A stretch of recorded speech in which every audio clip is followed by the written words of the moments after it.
Si tienen la bondad de ir tomando asiento, por favor, vamos a comenzar. Can I ask you to take your seats, please?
Claro, claro. Presidente, ¿qué tal, Carlos? ¿Cómo andamos? ¿Y donde queráis?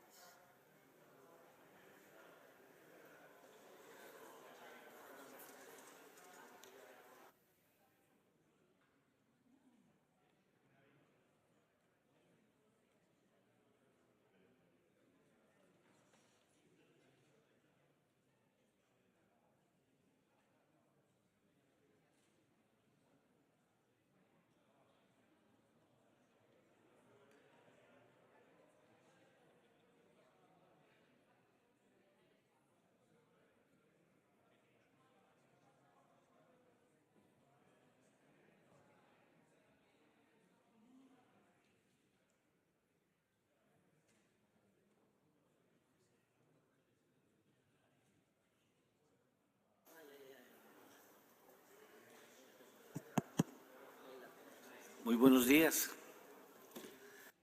Good morning, everyone. Comienzo por saludarlos a todos. So I'll start by welcoming you all. Su puntual asistencia Thank you for being here a esta sesión de la Asamblea Parlamentaria attending EuroLat.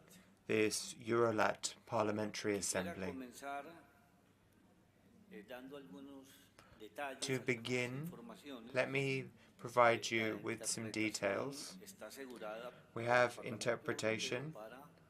We have EP interpreters here, so you can speak and listen to Spanish, English, Portuguese, and French, and you can also speak Italian, but not listen to it. We will have interpretation until 3 p.m.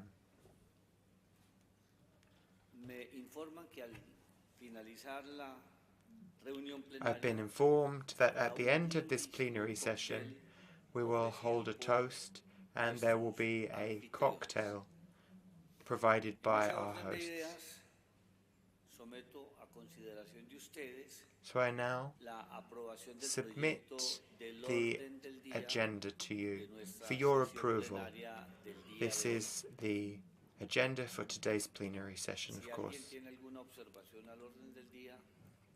If you've got any comments, please go ahead, otherwise we deem it approved.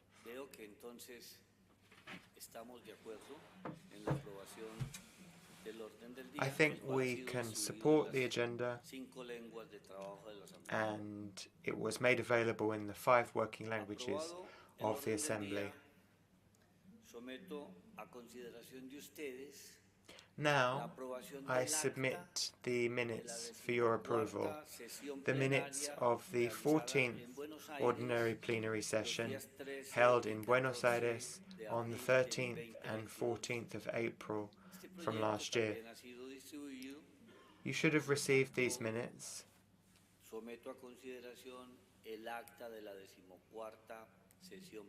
So I submit the minutes from the 14th session for your approval. As there are no comments on the minutes, we will deem them as approved. And we move to item 3.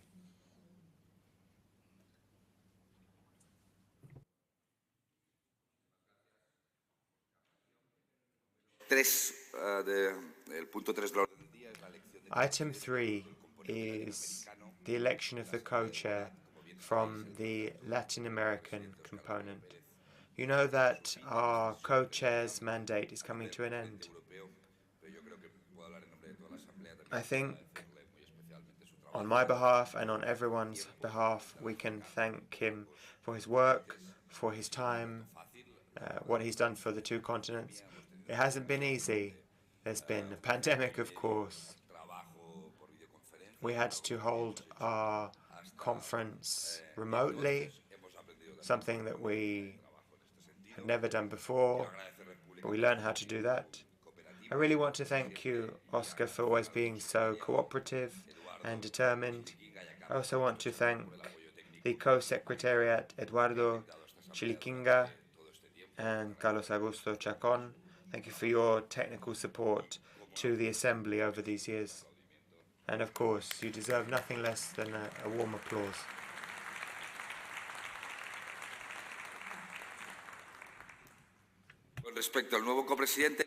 Now, the new co-chair, the Latin American component, is putting forward Amado Cerut Acevedo from Parlacén, Panama. I think we can elect Amado Cerut by acclamation. And again, please give your warm hand.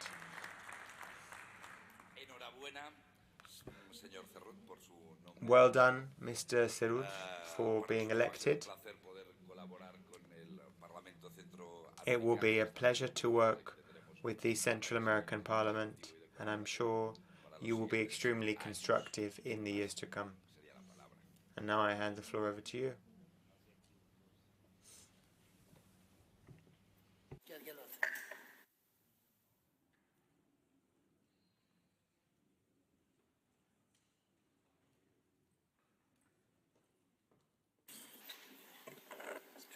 Sí, muy buenos días. Javi López, copresidente. Good morning. Javi, just want to thank Oscar for his work during this time. Let me say to both components, thank you for placing your trust in me, allowing me to lead the Latin American component. I will push forward our alliance, and we consider this a vital alliance if we are to further develop ties between our 2 blocks. I want to thank the Parlacén, the Palatino, el Palandino, el Palasur, the Mexican Assembly, the Chilean Assembly.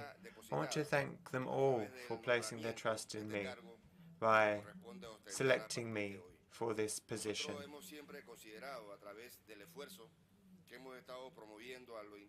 We think that thanks to the work we've been doing in Parlacén, since I was elected to that position, I've considered that it is vital to ensure further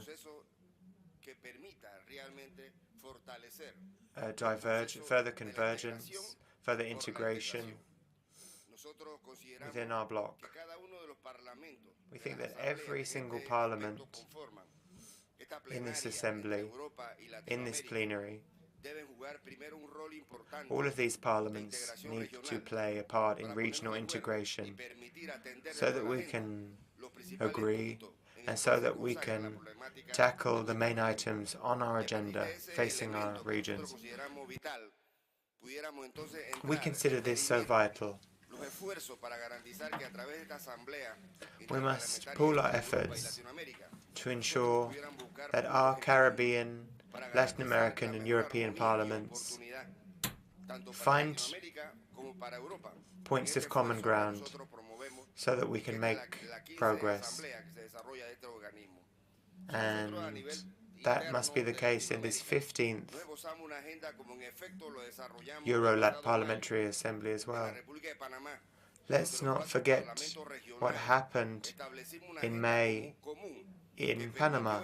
The 4 different bodies managed to find a way to find agreement with other parliaments in Latin America on key issues such as migration. So that's the way to deal with this issue, because we know that migration is such an issue in Latin America. It's a serious problem. And we have the specific problem of migration between Haiti and Dominican Republic, and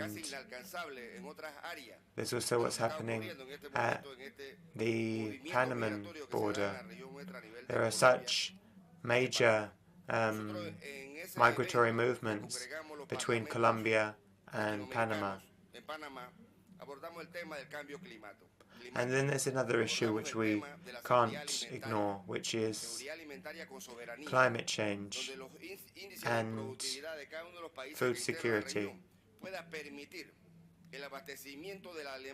We know that we can produce enough to supply the needs of our citizens in the Latin American region. And we've also been looking at the issue of gender.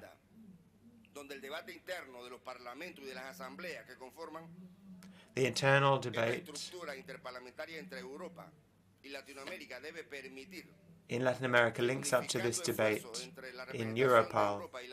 So we need to pool our efforts to have a clear agenda, and we need to come up with results from our work. And that is the work that drives EuroLat via this assembly.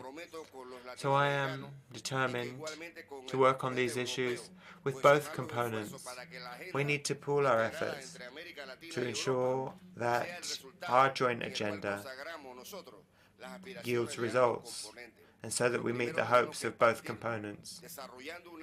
But we need to work together, come up with our own internal Latin American agenda, because we consider that regional parliaments play a key role. As regional parliaments, we need to discuss the areas where we're lagging behind. So we really must represent Latin America in this forum. Again, let me thank you for your trust as I take the role of co-chair.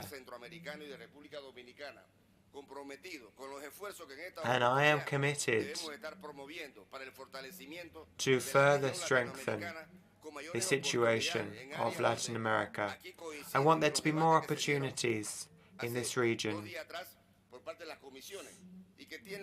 There are so many issues that we discussed in the different committees, and so there's so many issues that we agreed on back in Panama in May. So again, let me thank you for your trust. And together, I will work with you. You are representing Latin America via your assemblies and via your components. So we will step up our efforts to find solutions for Latin America so that there are more opportunities for the countries in the region. Again, let me thank you for placing your trust in me. Thank you for appointing me to this position. This will allow me to represent Latin America in this EuroPAL forum. Thank you.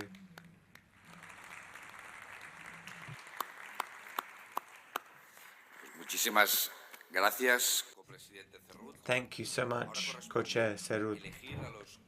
Now we need to elect the co-vice chairs for the Latin American component. And they have been selected by the different assemblies.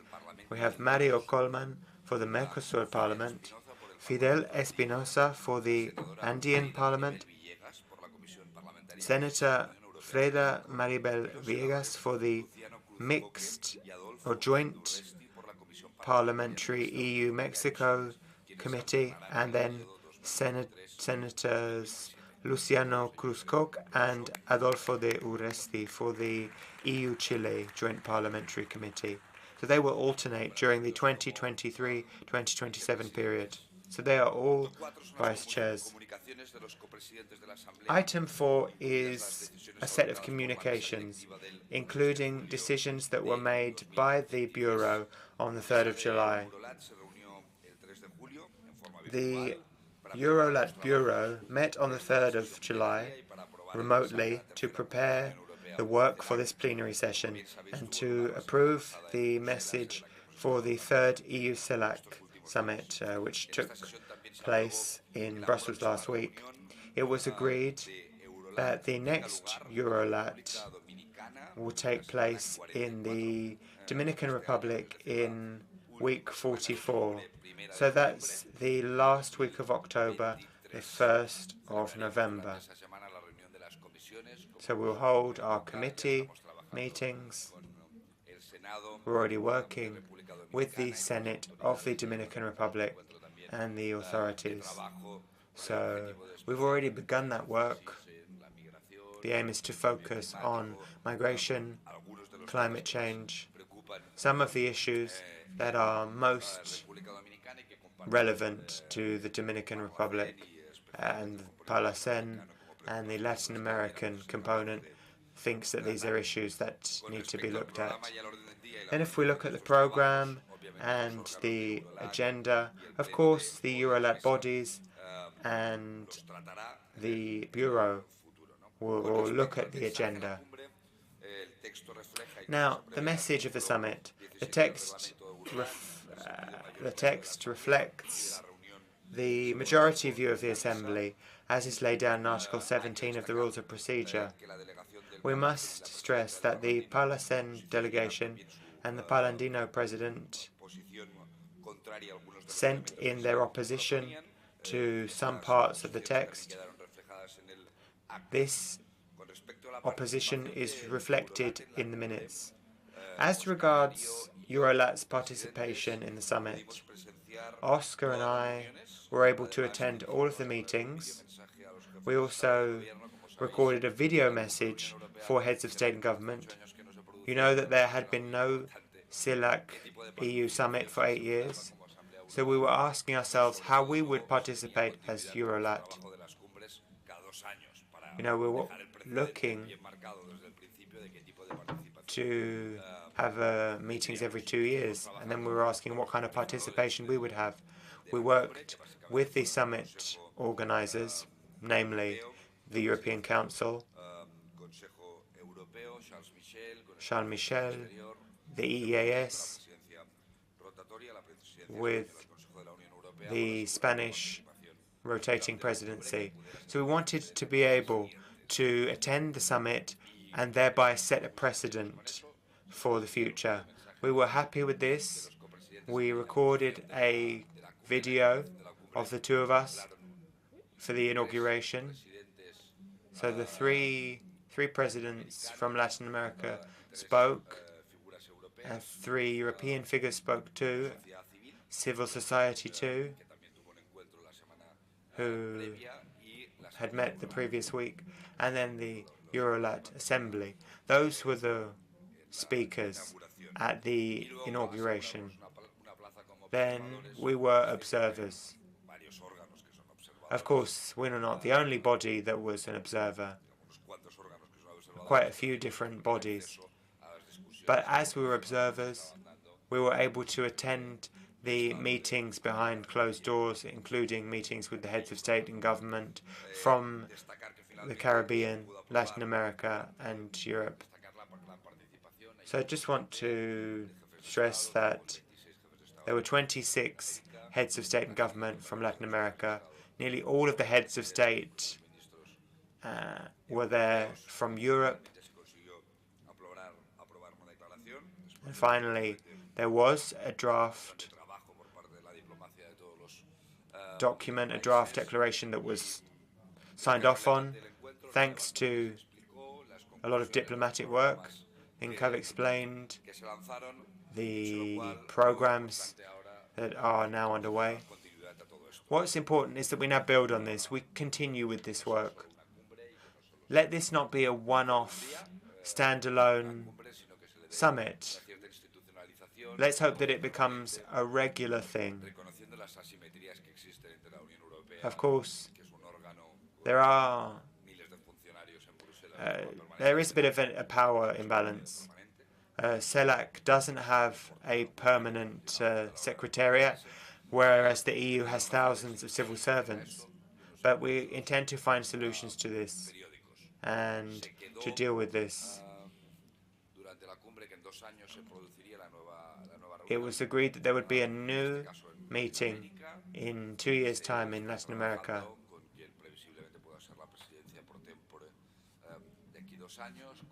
So this would tally with the Polish presidency of the European Council. Poland and its diplomats need to start working and already begin the work to lay the groundwork for the next summit. So this is a good piece of news. You know, we don't want this to just be a Spanish affair. We don't just want the Spanish presidency to organize the summit. We want it to be an EU affair, not just a Spanish affair. So that's what I had to say.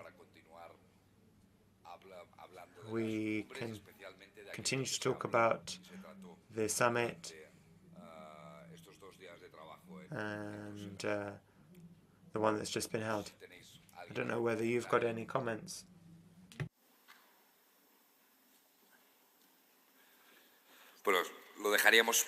If that's not the case, let us leave it at that and move to the next item on the agenda. Organization of our work pursuant to items 5 to 9 on our agenda. Before we begin our debates on the various reports that we have to vote on, I should like to just remind you that we have 8 debates. All of this must be concluded by 11:30 when we will move to the votes. For this reason, we will give the floor as co-presidents to the rapporteurs to introduce the debates, so to both co-rapporteurs for maximum 3 to 4 minutes each. And then, of course, if there's any other point to raise, we should have enough time to do that. And then each individual member could, on the speakers list, can have 2 minutes to rebound on the presentations. That's how we will organize our debates. And now I'd like to give the floor to our co-president, Mr. Sohud, to chair this portion. Thank you very much, Javi. We are going to be moving now to the debates, and it's an excellent honor. And we'll look first at the debates on report of the Committee of Political Affairs, Security and Human Rights. And we are going to begin with the report that is on combating hate speech in the European Union, Latin America, and the Caribbean, and our Rapporteurs are Maria Manuel Loitao Marques, and we have Sydney Francis as well. The resolution was adopted in this committee in Brussels on the 1st of December 2022. I'd like to give the floor first to Maria Manuel Loitao Marques and then to Aurélie Escobar that will give a presentation on this, and then to Ms. Escobar will speak on behalf of Sydney Francis, who is not here. Each person has 3 minutes, and then the members of the Parliament on the speakers list may take the floor for 2 minutes. They need to request the floor prior to the end of the introduction, and at the end of the discussion, then we will vote on this draft under item 10. Pepe? Sí, gracias. Muchas gracias. Thank you very much, Chair. I will be speaking Portuguese. Hate speech poisons political life. It excludes minorities and majorities from fair participation in this political life, and it undermines democratic coexistence.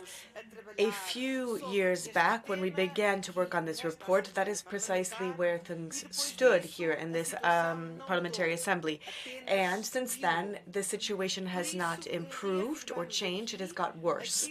Therefore, we should like to underscore what the main aspects are that we have included in this resolution to fight hate speech in political life and in our lives as a whole. We will vote to, we have decided to support serious press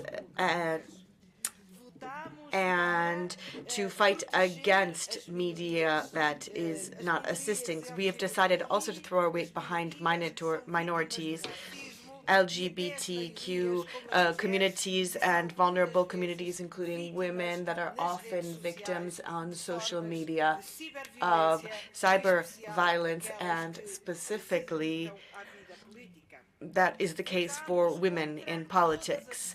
We are stating that we are against any banalization of racism or tropes or any type of language that would be promoted by the hard right. We are also throwing our weight behind the better education for our children. Here we are supporting their training in what their human rights are and what the rules of democratic and citizenship coexistence are. For this reason, in this resolution, we make a call for public authorities to be more involved in protecting people against hate speech. We make an appeal to civil society for better digital literacy that will mean that each and every one of us individually can defend ourselves against these types of attacks. And we also, and this is extremely important, online speech is one of the areas where we have seen an uptick in the broadcasting and spreading of fake news and hate speech. Therefore, we make a request for higher responsibility of web platforms. Therefore, we believe that this resolution maintains increasingly topical, and I'd like to call and make an appeal on all to give their commitment, endorse this, and include this in their political action. Thank you very much. Muchas gracias. Thank you. Ms. Escobar. Muchas gracias. Thank you very much, Chairman. Colleagues, on behalf of the Central American Parliament and on behalf of my colleague, Sydney Francis, who is not able to be with us today because of force majeure, we should like to express, as the Central American Parliament, for our full support of the Political Affairs Committee's position on this and support the European parliaments and the Latin American parliaments and the Caribbean in making sure that we strengthen our endeavors to bring more solidarity, more responsibility in a regional, bi-regional, and bilateral framework to fight all types of hate speech, all types of racism, all types of intolerance, because they are fully incompatible with the values that our parliaments defend and for which we have been elected to our parliaments. Therefore, we support this report in full as drafted by the committee, and we join all calls and appeals to reject hate speech. As we stated, this undermines human rights, undermines all of the values that are enshrined in any national or international or regional fora. Therefore, we accept and support this report that has been presented by the committee. Thank you so much, co-presidents. Thank you very much, Lily. Now we open the speaking time for 2 minutes, and the first speaker will be Mr. Terch. Thank you very much, and good morning. I am looking at this hate speech report, and I can see that there are many things that are missing.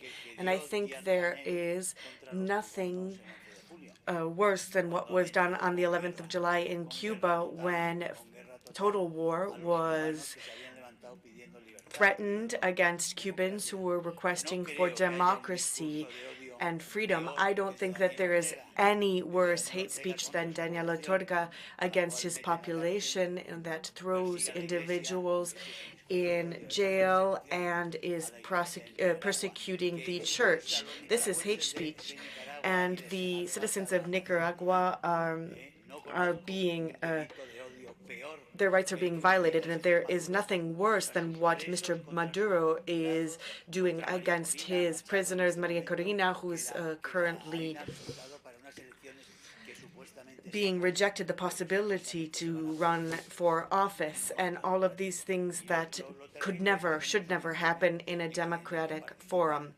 And therefore, these things are missing, many that are depending on rights of parliament, but we can see that these parliaments are not really parliaments. They are places of tyranny that participate in the drafting of this type of a report, and this is the absolute primary vice that saps the validity of this type of a report.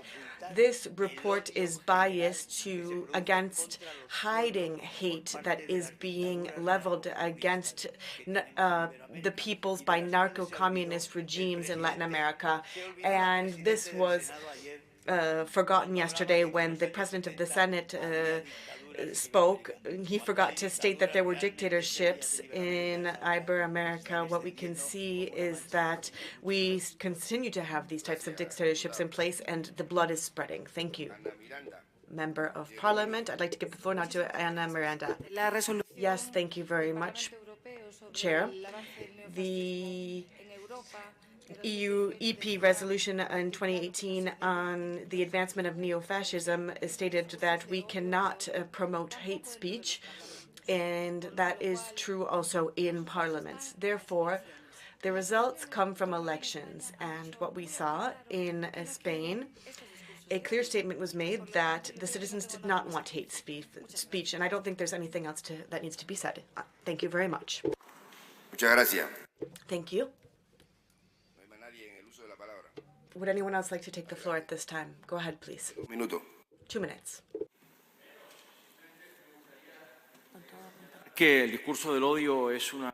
Hate speech is a great concern, and one that the European Parliament is very focused on for good reason. We have seen that there has been an uptick in threats against our democracy and our freedom. And we've seen this both in education, in training, in opinion, but also in terms of our legislative process. We have seen that hate speech is something that leads to hate crime, and therefore hate crime needs to be legislated against. And this is something that needs to be differentiated in terms of freedom of expression, the fact that individuals should be able to express their opinions. People do this in the European Parliament regularly, and we are hearing that again this morning. Morally, I have to say that I must reject much of this because we, of course, allow people to speak. We uphold their right to freedom of expression. They have that right to express freely their opinions and should not be persecuted for such. But hate crime stems from hate speech, and hate speech then has an effect that can have a multiplying factor. Things that sow hate, that spread hate, we should not allow this. We must defend those who do not want to hate. So hate speech can lead to hate crime, and hate crime requires a penal prosecution. Thank you very much, Mr. Gonzalez. Gracias, presidente. Thank you very much, President. A German thinker that lived in Latin America stated that in the contemporary world, being killed is a suicide. And I have to state that it took a long time for me to understand this. And I think that what we have seen is the political life is starting to explain it to me. Hate speech is something that is an attack on individuals, but while defending the individual interests, and this against those who have been elected to represent the people in a responsible way. Now, it would be treachery against the democratic process when hate speech would be constituted by the lack of allowing individuals to self-determination. When we look at international rules, we remember them, but by not upholding them, that is a violation too of hate speech. In this alliance of the European Union and Latin America, we need to stand up for this. Each individual people that is standing up for its right to exist and to self-determination.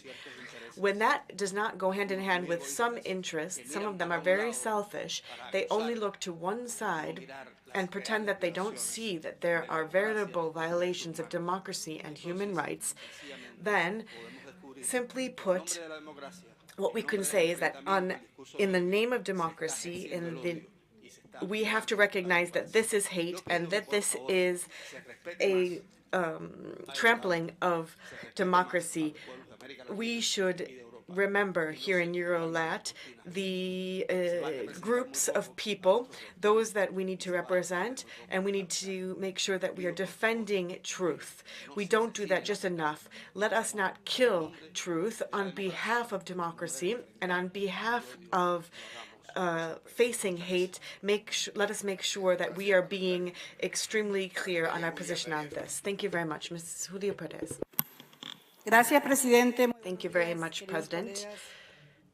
Dear colleagues, I'd like to begin by congratulating those who are authors of this draft report.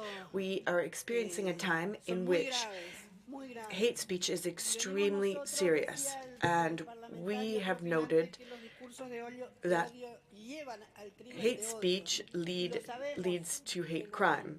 We know this in Argentina because hate speech against women, fundamentally, brought about attacks against the vice president of Argentina, the most influential woman and there was an attack on her. Luckily, she was kept safe of that.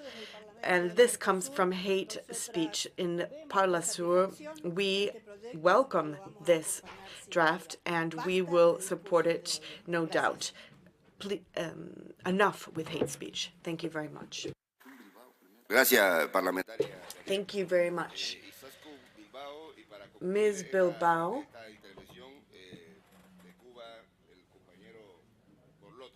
And then Mr. Molote to conclude the debate.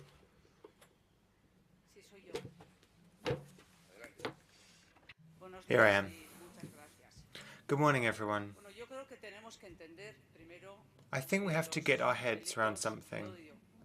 Hate, crime, polarization has become widespread. Latin America, the US, Europe. Hate speech is becoming more and more commonplace. Whatever continent we're on, we have to take various factors on board. So our societies, our continents are different. A democracy has to accept diversity while respecting human rights. Second, there's something we don't talk about very often. What is politics? What do politicians do? How do we understand politics? As the Basque Nationalist Party, a party that has been around for 129 years, we see politics as public service. Public service to generate economic development and to ensure social development. Because the main problem that we have to contend with is the huge inequality gap. People who feel disenfranchised, who feel vulnerable. Vulnerability is the perfect ingredient. It will help those who want to polarize the world and those who want to commit hate speech.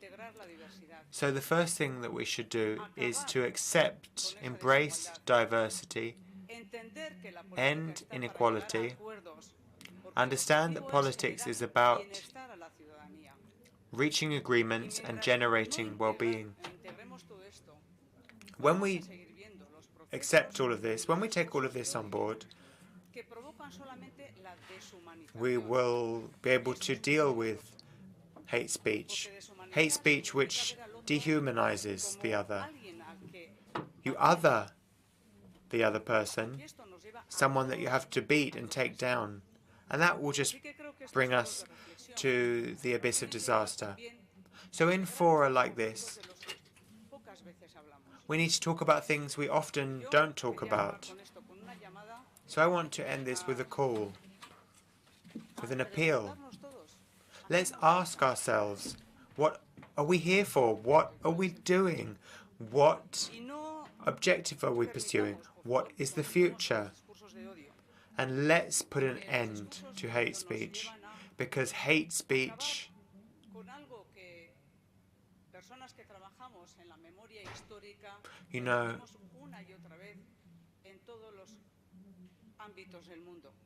when we work on historic memory, we look to the past so that we don't repeat the past. Thank you very much. Next speaker, Pelote.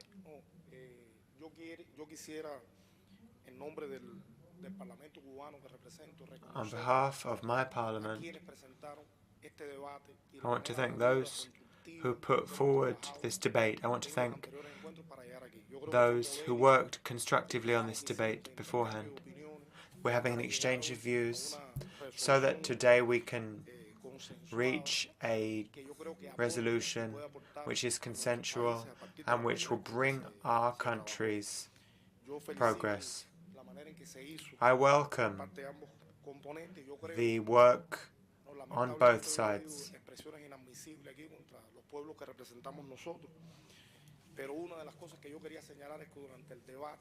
I just want to point something out. During the debate, we managed to overcome the ideological divide. There were various conservative European MEPs who spoke out against Cuba and Cuba's relationship with the EU. So we managed to remove that reference. And we managed to remove and prevent us from being singled out. Let's hope that today will be a step towards integration, exchanges, and hopefully it will be a way of coming up with formulae to improve. With all respect, we are people. We have been elected in a sovereign way by the people, so we do not accept these debates. You can count on Cuba and on the Cuban people, but we ask and we demand, on behalf of our people, who aren't here but who we represent, we ask for respect. We demand respect. Muchas gracias. Por cuestión de tiempo, estamos limitando las intervenciones. As we don't have much time, we have to limit speaking time. We have to move on to the next item. So we have to move on because time is ticking. The next is on the political committee's report, multilateralism in the face of COVID. This was passed on the 25th of July. There are no amendments. To introduce the debate, I'll give the floor to Leopoldo López Gil, the co-chair for the European component. The Latin American co-rapporteur cannot be here. I give you the floor, Mr. López Gil. Today, we are voting on a joint resolution on international cooperation and multilateralism in the face of COVID-19.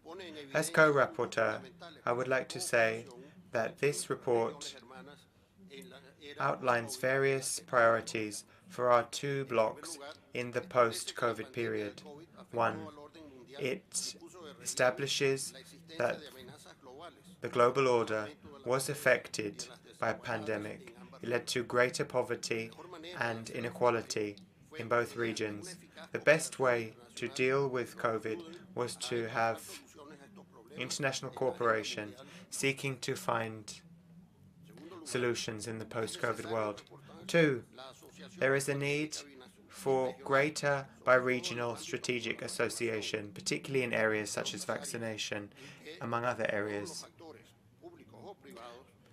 Actors, whether they be public or private, are called on to act in this area. We therefore call for the immediate ratification of trade agreements and EU-Latin American agreements so as to strengthen this alliance. Three, underlines the fact that there have been greater totalitarian tendencies and trends because of COVID. Measures were taken that used totalitarian measures were taken that used COVID as a pretext. Four, we underline our commitment to the United Nations Charter of Human Rights. Next point, we encourage the export of vaccines to the rest of the world, and we needed that from the outset of the COVID crisis. 5, there needs to be adaptation to the new public health, economic and social situation in the EU. And international aid needs to be retooled so as to deal with new challenges. We hope that you will support the report and that it will be voted on positively in just a few minutes. Thank you very much.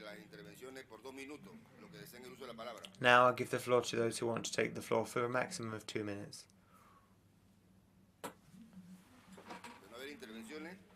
It seems as though no one wishes to take the floor.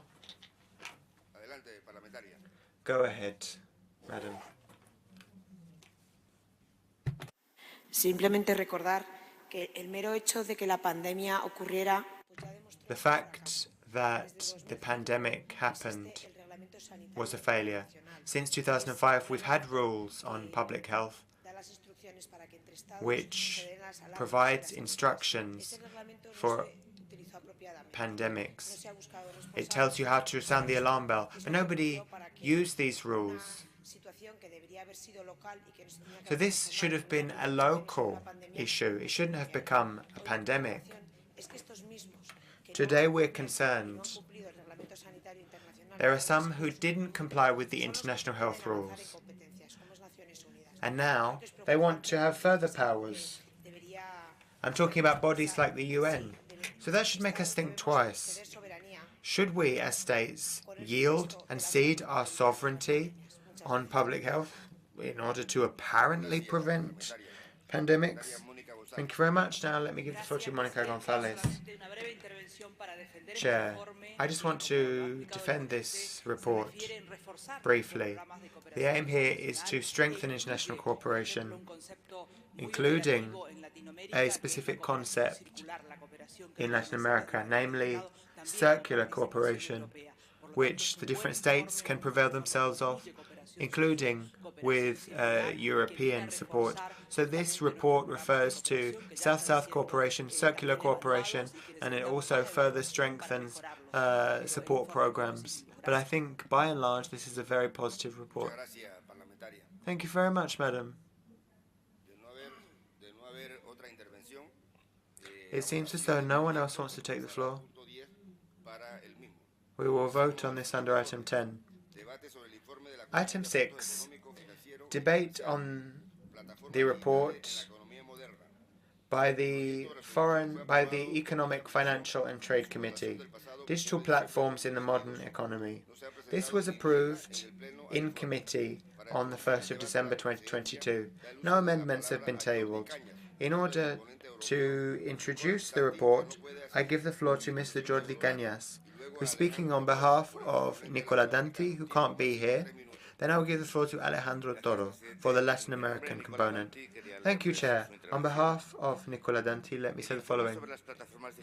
The report on digital platforms in the modern economy is just about to be voted on. These platforms continue to transform our economy, and it shows that we, as the two blocs, share challenges. There are numerous challenges where we need to work hand in hand so as to strengthen the competitiveness of our companies. This is a sector which is far too dominated by the duopoly of China and US.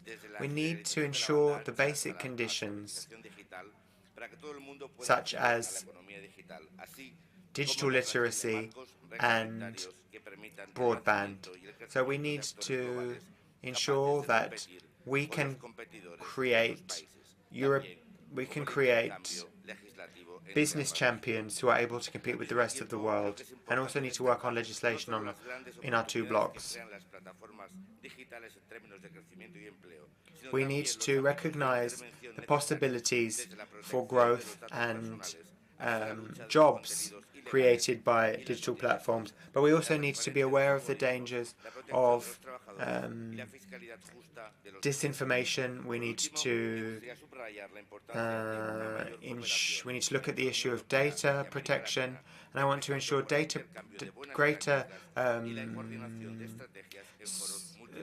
greater work together on strategies in fora like this. That will be a way to increase the trust of citizens and companies, and it will be a way to make the most of the digital transition. Thank you.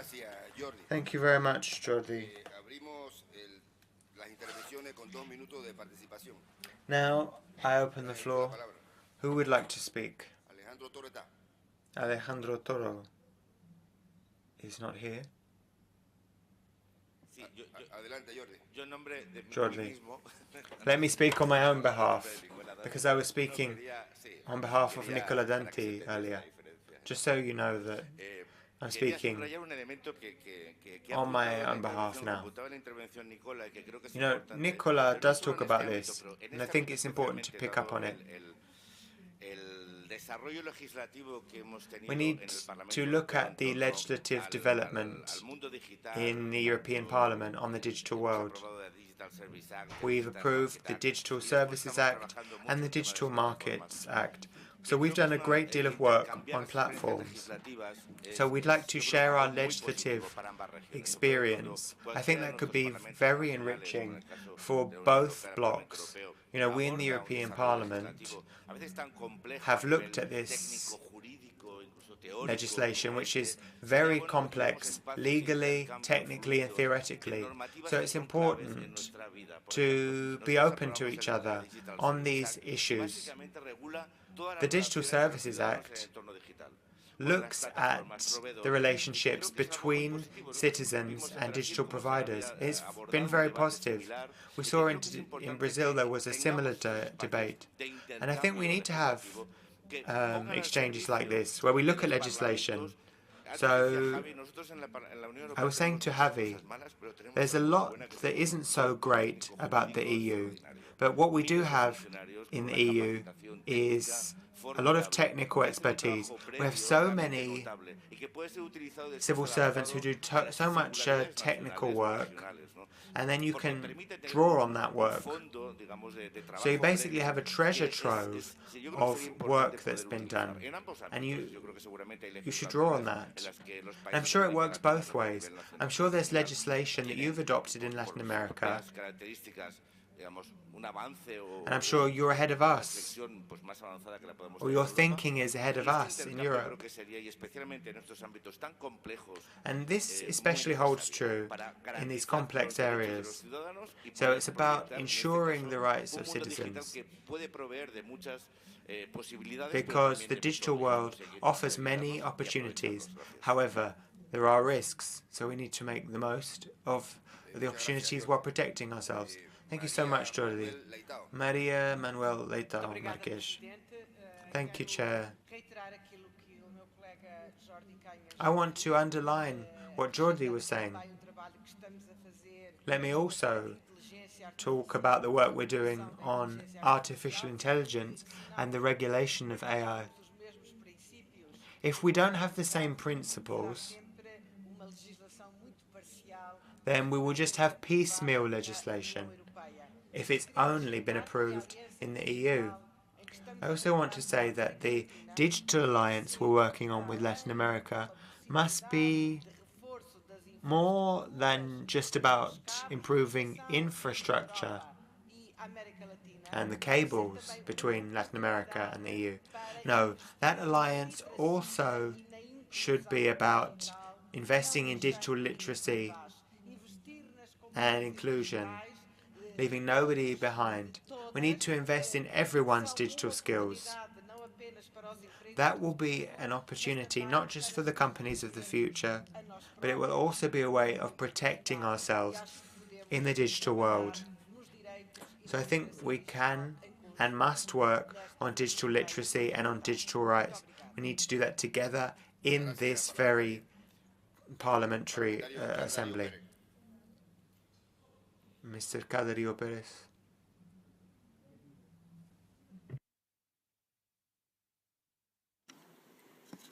Muchísimas gracias, señor presidente. No, me parece tan Thank you, Co-Chair.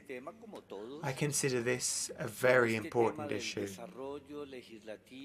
But this issue of digital legislation, platforms, services, the list goes on. It's not just about connectivity, it's not just about public health or education. You know, I think the rapporteur has just asked this question. How do we ensure that these platforms, which can be used for investment and for services, not just for purchasing goods?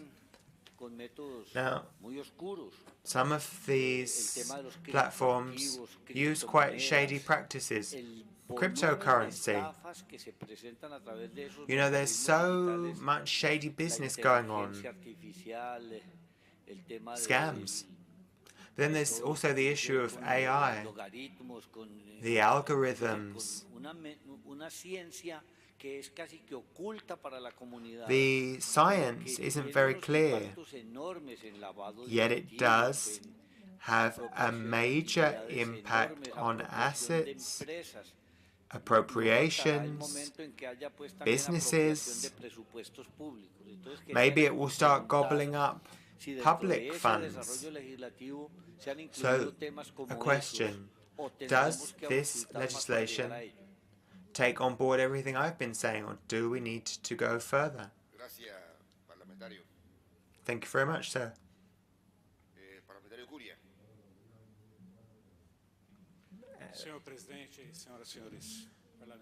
Mr. Curia, members, ladies and gentlemen,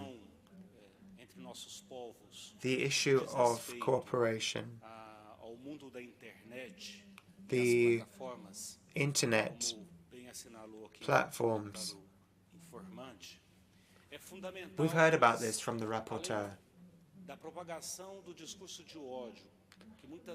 Of course, there's the issue of hate speech.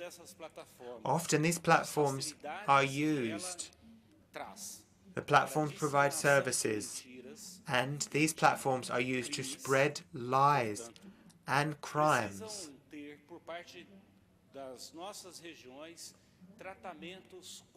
Our regions, therefore, need to have a common approach.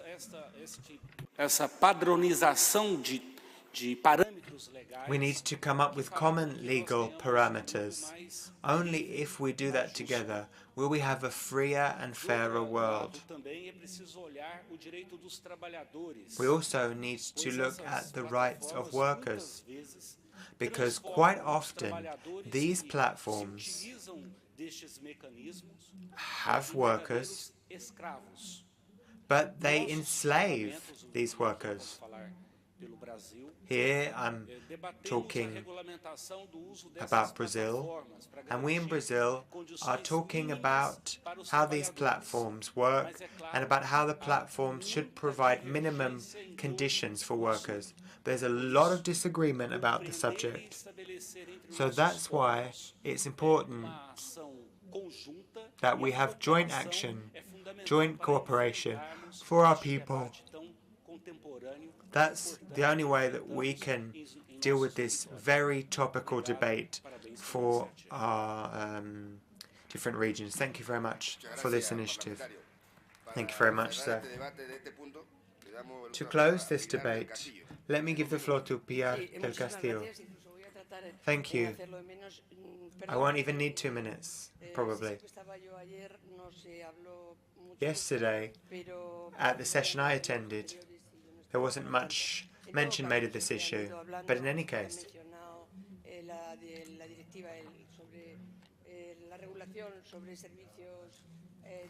I know that you have spoken about the DSA, the Digital Services Act. I want to talk about another issue. I want to talk about industrial data. The European Parliament and the Council reached an agreement last week on a new regulation. It means that users, when they use a machine or a device or a product which is connected, it might be a car, it might be an irrigation system on a farm. So whenever there is a user, the user can access their own data that is generated by the use of that device. And this is now mandatory. Imagine you have a company. There's a car which generates data. And you can turn to the manufacturer and say, I want my data. But this can really improve competitiveness. We should work together. We should share this regulation because this regulation is a whole new world for industrial data.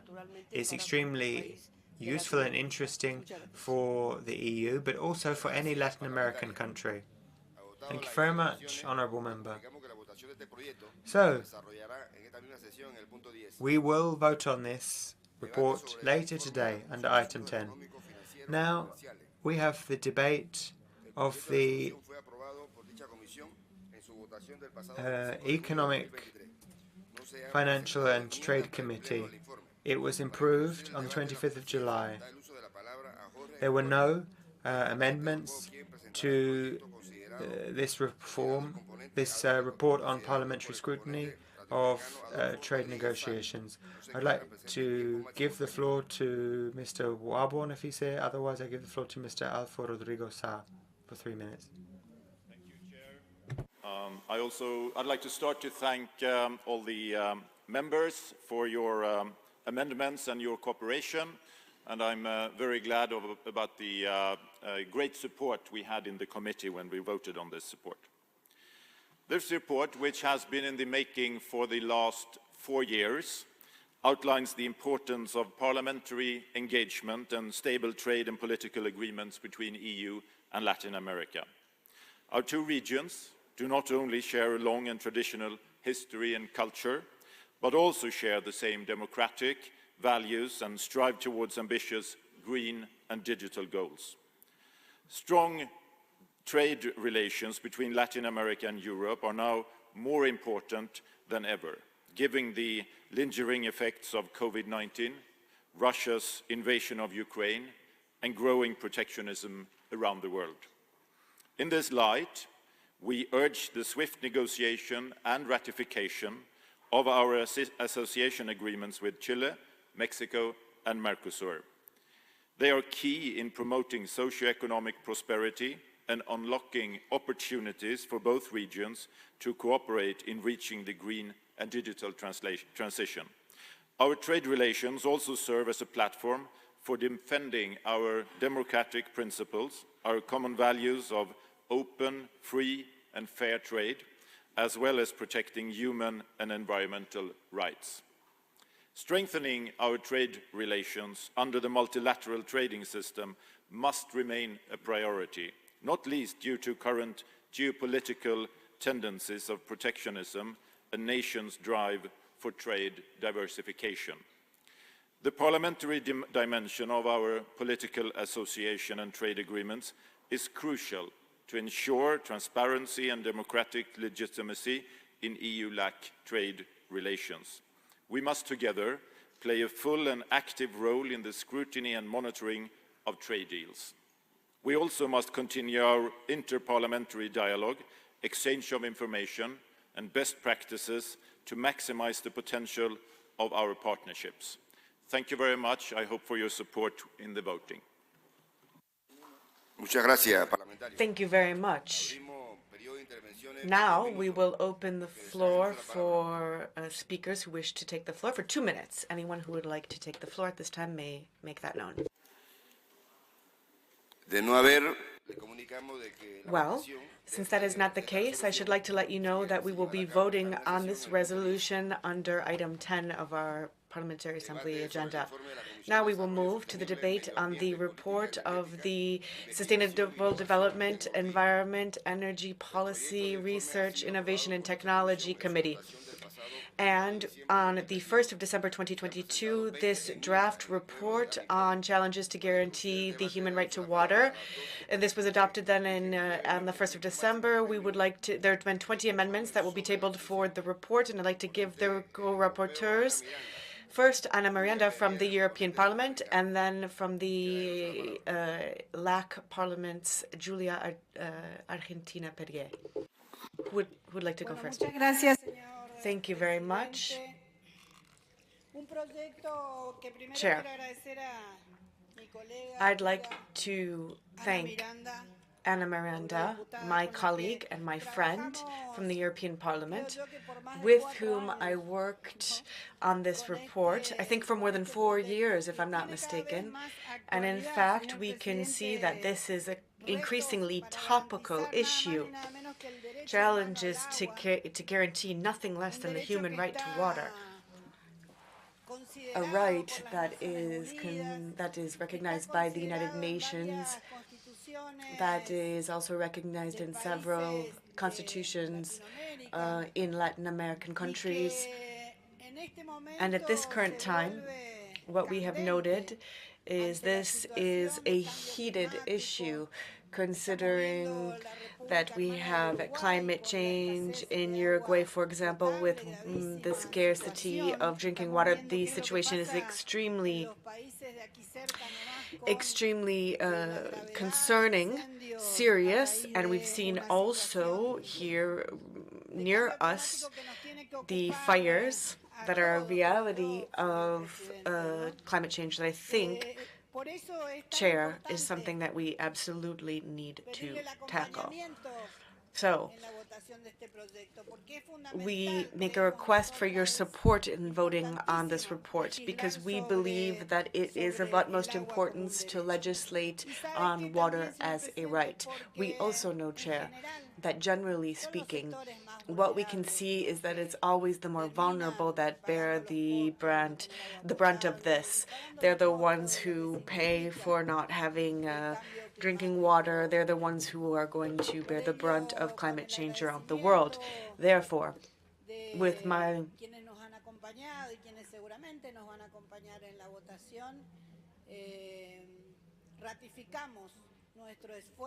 with the recognition that we will need support this report, we want to make sure that the drinking water gets to every single individual in Latin America, in Europe, and we hope, therefore, that you will bring us your support in the vote of this report. Thank you very much, Chair. Ana Miranda. Ana Miranda. Thank you very much, Chair. Congratulations for your election. We hope that you will be very successful, and you have been successful as a vice chair up until now. Now, as my friend and colleague Julia Argentina Perrier,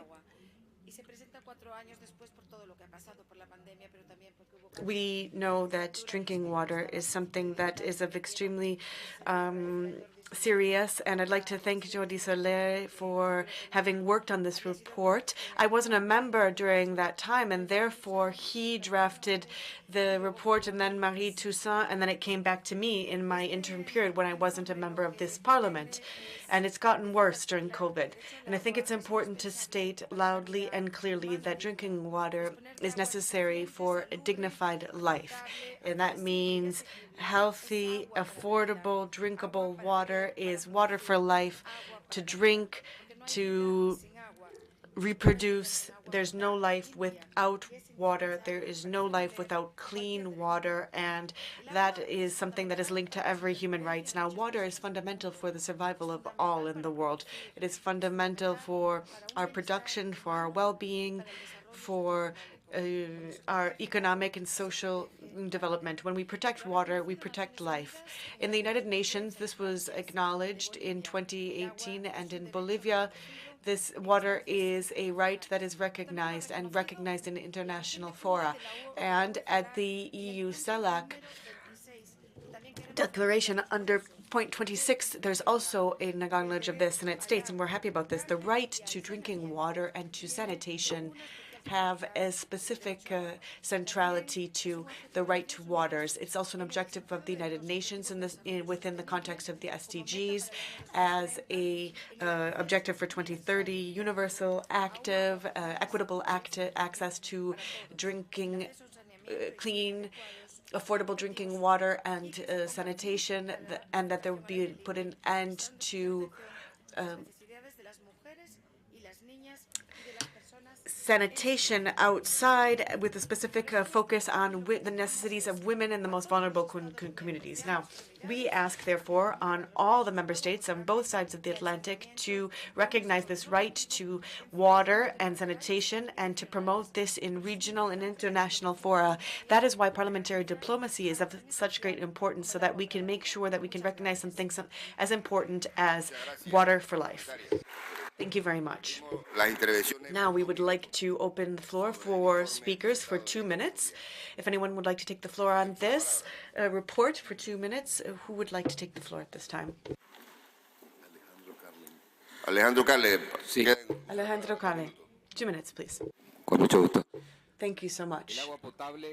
Drinking potable water, clean water, is a subject of top importance because it is something that without which life cannot perpetuate, and to protect our earth and our water sources.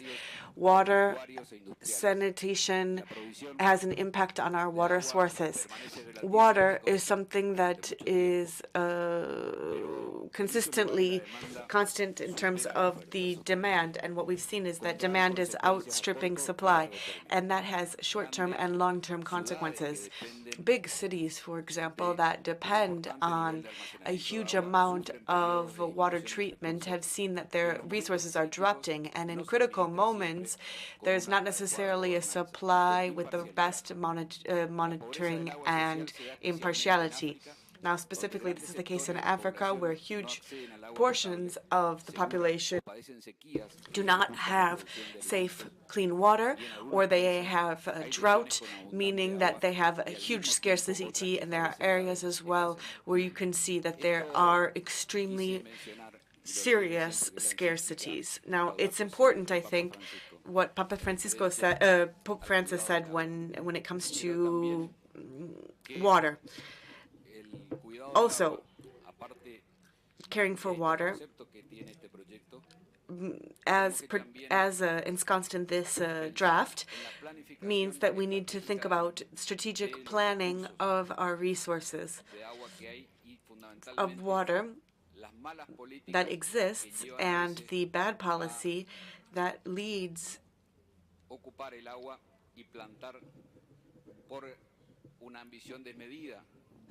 to occupation of water and an economic arrangement that means that we use water without planning how we use that, and then leading to desertification. The case, for example, of migration of many products that are necessary for the food products, but that is bringing us to a drought, and that is drying up our soil. Deforestation, for example, without planning, something that soybean, for example, is leading to desertification, which is leading to drought across the planet. Thank you. Thank you very much. Cecilia Rivera, please.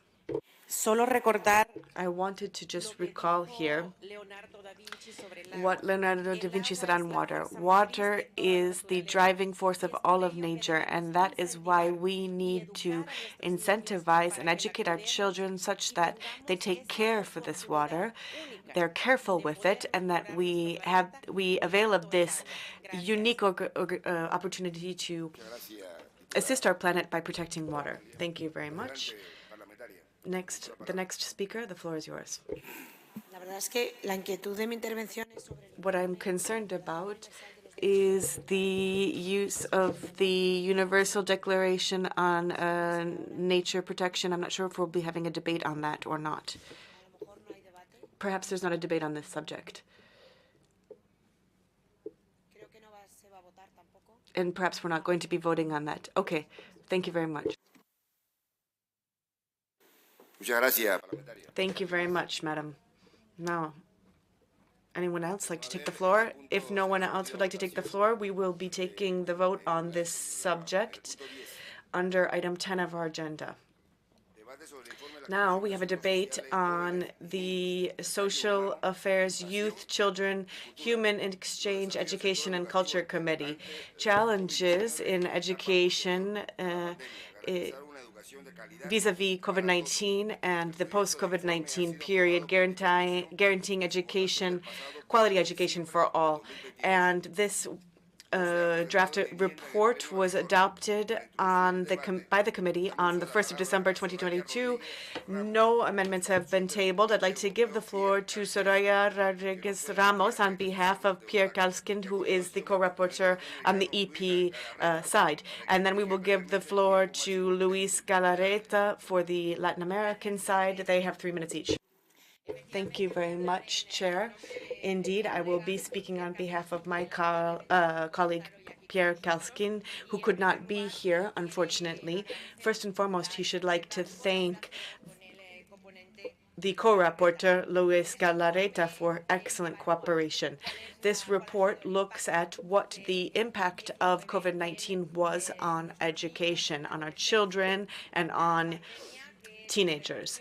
What we saw was that the pandemic led to individuals being closed at home and in their rooms when schools across the board were closed from primary all the way up through university. This had an enormous impact indeed, but that impact was uneven. For example, we saw that digitization in given schools and in universities was fundamental in this. We saw that, for example, there was a huge lack of infrastructure in the area of technology to be able to maintain full systems in online schooling. And it was uneven also because the support that children had at home was not the same. Those who had higher incomes, for example, were able to maintain, assist the young people in their education. Unfortunately, the impact was also uneven in gender areas. We saw that girls, for example, were more greatly impacted by the closure of school and the pandemic. It was much deeper indeed and much worse for the girls. In fact, when schools opened again, we saw more boys came back than children. Many of the girls were held back. They began to work, for example, and many of them, some of them even became mothers, so that meant that they were stymied. So what we saw was that we really need to focus on the main priorities to improve all of these failings. For example, we talk about the solutions to improve the infrastructure, specifically teachers' digitization, to be able to make sure that teachers are well trained and upskilled in hybrid and blended and online teaching. When it comes to cooperation amongst the two regions, what we focus on here is all of the students so that they can have accessible, clear information as to what the schooling centers are that are authorized, that would be able to hand out degrees or diplomas in Latin America and Europe, also strengthening the entire scholarship program that are, of course, subsidized, and assisting the most vulnerable, and to make sure that there is quality teaching for those who are domestically being taught and that those who are traveling abroad in schooling exchanges. So I hope that you will support us broadly in this report that we have drafted, and I say this on behalf of my colleague. Luis Galarreta, please. The floor is yours. Thank you very much to the co-chairs and to the entire assembly. And we would like very much to thank the hosts for this excellent reception. And tomorrow is an anniversary, and I think an important one at that, and that should lead us to remember all of what has happened in the past. And I think it's important, for example, to look at the post-COVID-19 period in education. There is no doubt whatsoever that the COVID-19 pandemic stripped us of any misconceptions that we might have about the reality of our education system. And in the education system, I think that this is very clear. And it's true that I was more part of the discussions than Ms. Rodriguez Ramos. Now, what we saw is that there were years back, experts were saying, whatever the case may be with technology, we know that we're going to need learning in classrooms is better than remote learning, and a huge part of our students had to leave their classrooms. And now this is not just a question of education, it's well-being.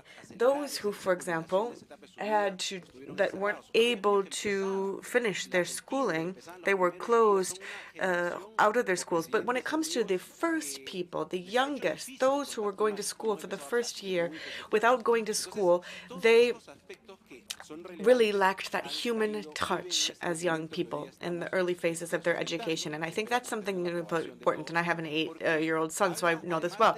Now, when it comes to the cooperation, for example, that's something that we're here for at EuroLat. We're here to integrate, to cooperate, to bring together all of our strengths in Europe and in Latin America. Now, it's true that some of us struggled more than others. It's true that technology isn't the same across the board. Depends on which country. Some people, for example, didn't have any access. When there's no online, then there's offline. And we have educational material and props that can be used. Also, there are important subjects here of inclusive education, those who live with a disability, and there's an issue, of course, with gender equality with women. The first people that would go back to classrooms were boys. And this is something that is exists and needs to be improved. So, ladies and gentlemen, members of the Assembly, what we have to look at in this report is the 34 points that we've put here with recommendations and with a nudge to each country to take them on board, and the Assembly as a whole as well. Javi Lopez has asked us to be brief in our remarks.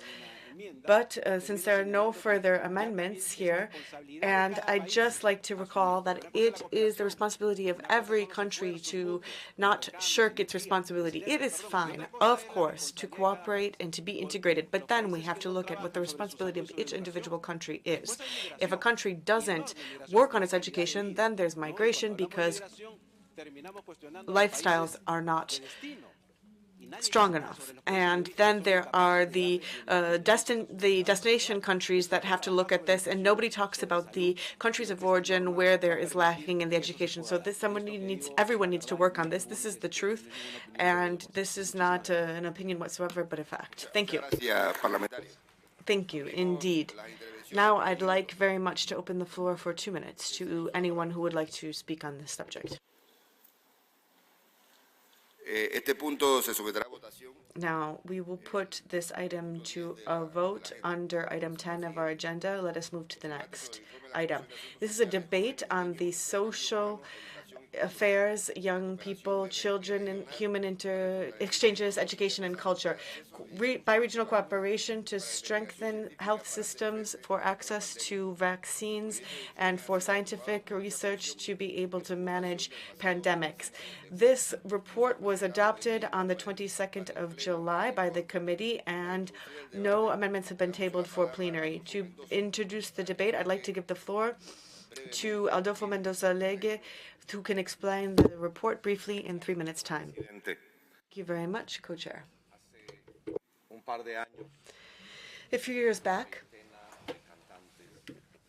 some 20 singers with the president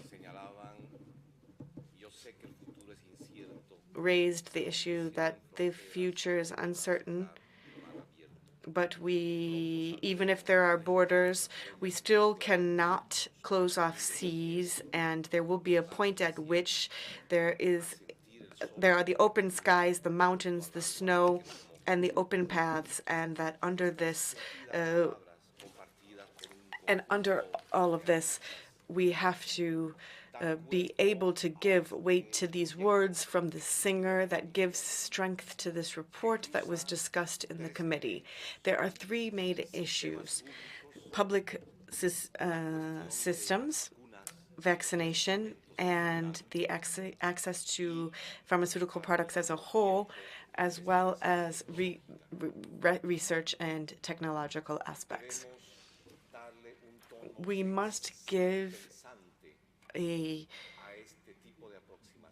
weighty tone to this to make sure that we do not focus only on what happened during the pandemic, and that was the commodification of our health systems. We, as members of parliament, we have a pending agenda in strengthening our health systems, a pending agenda in the discussion on waiving of patents for medications and pharmaceutical products and access to pharmaceutical products, and making sure that we have a fair approach to the fact that every country should be able to contribute to scientific research to be able to establish measures to fight future pandemics. There are many countries in the world that have developed a number of different medicines, and unfortunately, the global discussion on this subject turned a blind eye to them, or they were somehow taken out of the discussion. So all of these elements are a part of the report that we are putting to you in the draft resolution.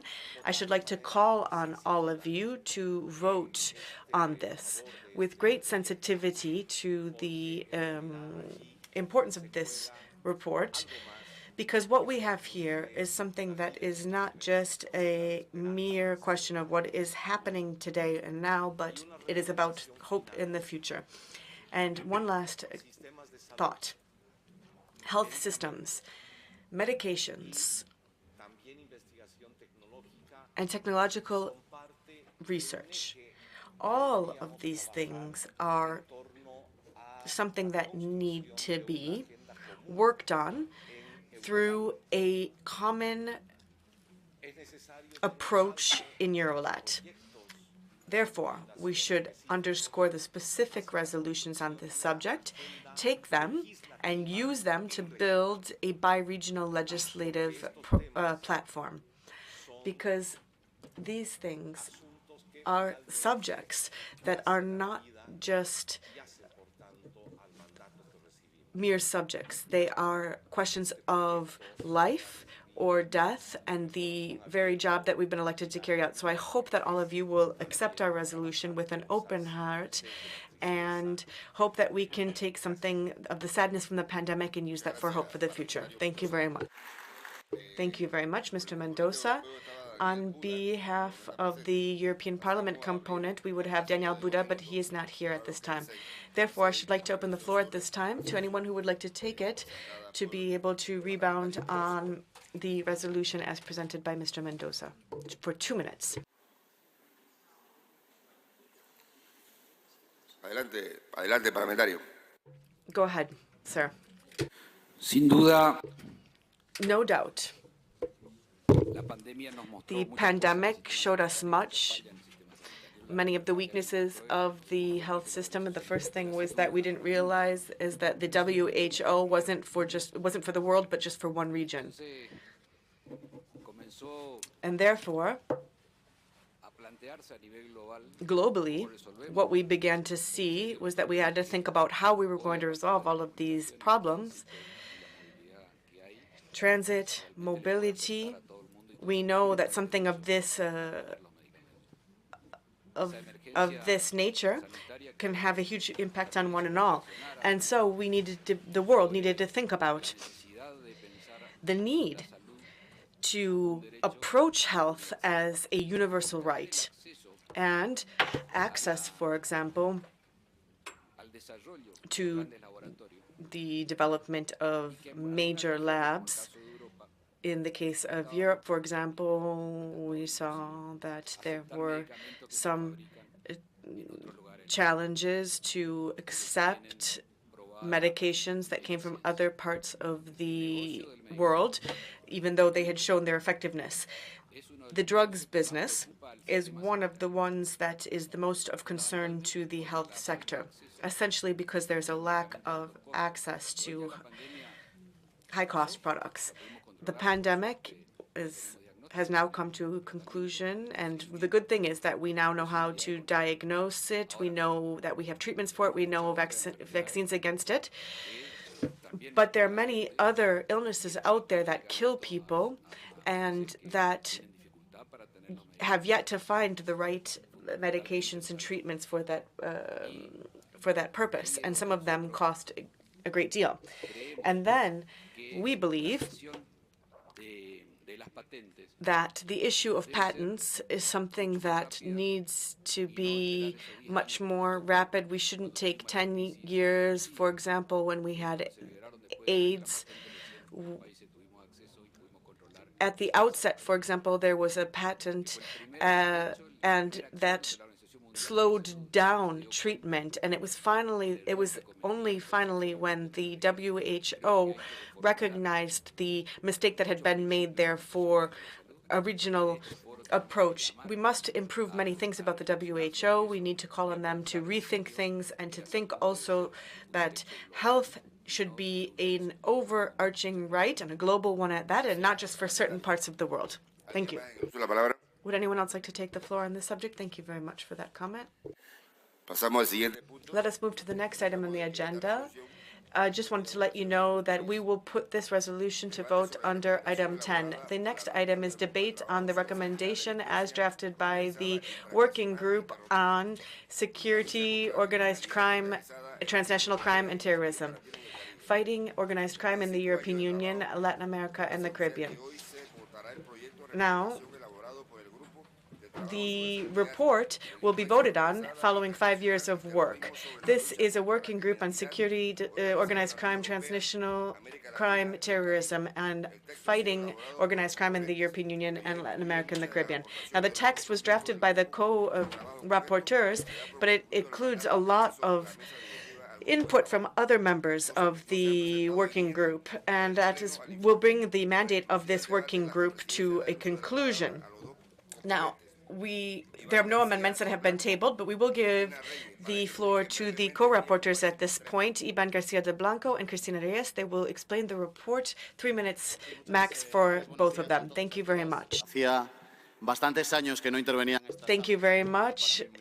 It has been a long time since I've spoken in this room, and therefore it is a great honor. I wanted to just correct something to the co-president, or the co-chair. Not 5 years, but actually 8 years.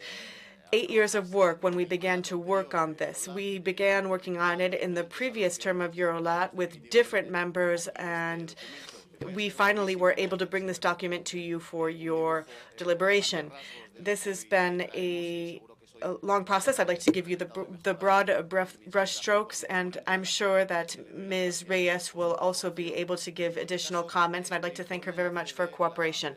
Now, this report comes out of the fact that we know that security is one of the major issues that is currently being debated globally now. It's a huge challenge. Security also that has a more global tint, and we need the tools then that will be able to address that. So it's a sensitive issue, of course, and when you work on subjects that are nebulous, like terrorism, we need to have a clear and calm debate so that we can come up with conclusions to be able to work on that basis. I believe that this is the product of much work and a great deal of thought over a long course of time. Now, the text is an excellent text. It's courageous, and it is somewhat revolutionary in that it doesn't look just at proposals for cooperation, collaboration, in justice, in police areas, but also, to a certain extent, it analyzes the causes of all of this. And in that way, we will be able to hit at the root causes. Now, when you look at drug trafficking, that's a good example. This is a text that makes great breakthroughs in a qualitative way based on past policy. Of course, there is some approaches that bring up the debate that we've had in some countries that have taken measures in terms of depenalization or some of those areas, and this when it comes to drug trafficking. So we've also seen that it's been extremely intense in trying to come up with the best possible solutions that are effective, solutions to these problems that we've had and what we've been able to improve over the course of time. I'd like to bring this to a conclusion now. There is a proposal for two bodies. One would be a court, Latin America and the Caribbean, that would be a transnational penal court to be able to prosecute these types of crimes in this region. And then, of course, with the commitment of the EU to cooperate therein. And the second point, and this is the most important, establishing a study center to be able to work specifically on these issues related to security and to be able to come up with those policies to hit at the root causes of these types of crime. So those areas that lead to big crime. And the text also refers to the fact that we need to be able to tackle crime with short-term policies, yes, but that can also we have to fight against the fact that this be just perpetuated in the medium and the long term as well. Thank you. Gracias, parlamentario. Thank you very much, sir. Maria Cristina. Thank you, Co-Chair. Congratulations on being elected. Let me turn to the Latin American and Caribbean component and to MEPs. What I love most about Madrid is that you can just walk in the streets. I can get lost. I know I'm not going to be mugged. No one's going to attack me just to steal my cell phone. And when you're not safe, everything is lost. You can't trade. There's no economy. There's no tourism. So we've had various enthusiastic discussions, but it breaks my heart because there's so much violent crime in Ecuador, where I'm from, but also in the rest of Latin America. But I firmly believe that things can change. So I want to thank Iván García del Blanco for the good work that our offices have done together. And then we need to remember the mayor, a mayor in Ecuador who was murdered by the mafia. But we want to remember everyone who's died at the hands of violent gangs. So this issue needs to be at the top of our agenda. We need to be aware of the fact that criminal methods are changing constantly at breakneck speed. They're investing in new technologies, and these, you've got narco trafficking imports coming from our ports over to Europe. Everything's interconnected. We need to cut the financial funds, cut the financial flows of these dirty mafias. So we have social, economic, institutional, and public policy issues at stake here. It's all about cooperation, intelligence sharing. All of this needs to be done within the law, but we need to clamp down on criminal organizations as strongly as possible and prevent them. We need to recapture wealth for our regions. We need to have strong state responses because all too often the state is weak and cowardly. So we heard from our colleague that we want a bi-regional study center on peace, defense, and strategy. So it could be equipped by experts from the two sides, providing expertise on the necessary legislation. Then there's this issue of a potential criminal court in Latin America and the Caribbean to deal with this issue. Then there's another recommendation. We really need to deal with disinformation, because there are some countries who are trying to interfere in democratic processes. We need to fight back against this foreign misinformation and disinformation and manipulation. We need to ensure that those people who want to destabilize democracy don't have a chance. So let's hope that this group of ours continues its work and that there is monitoring and follow-up on this subject. Thank you very much, Cristina. We're now going to give the floor to Carlos Hernandez for 2 minutes. Thank you, Chair. First of all, let me congratulate the co-chair for being elected. As a member of the Working Group on Security, let me thank the Latin American component and the MEPs. I welcome this report on criminality on crime in Latin America and the EU. But I'm worried that this group is going to come to an end. It's as if we were saying that the causes had gone away, but it's quite the opposite. Today, more than ever, we see crime thriving in Latin America. We just heard from Cristina Reyes. She spoke about what's happening right now in Ecuador. And everyone who is here, who is present, needs to recognize what's happening in that country and in other countries. Guatemala, Honduras, they're very close to my country, El Salvador. There are high levels of violence. It's therefore important that we call to the Bureau, that we call on the Bureau.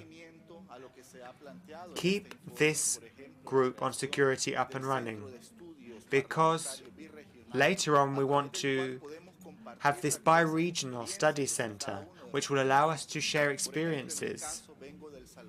I personally come from El Salvador. A lot of criticisms were leveled at us by the international community because of our territorial plan and because of the law that we proposed in the parliament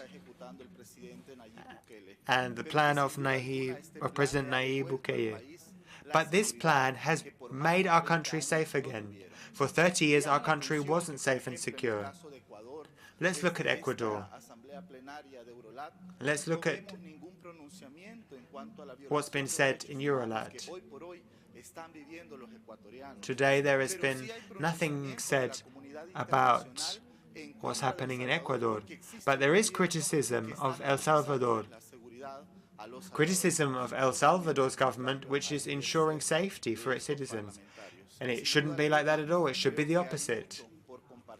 I think we can share a lot. We can talk about our experiences. But I call on this plenary.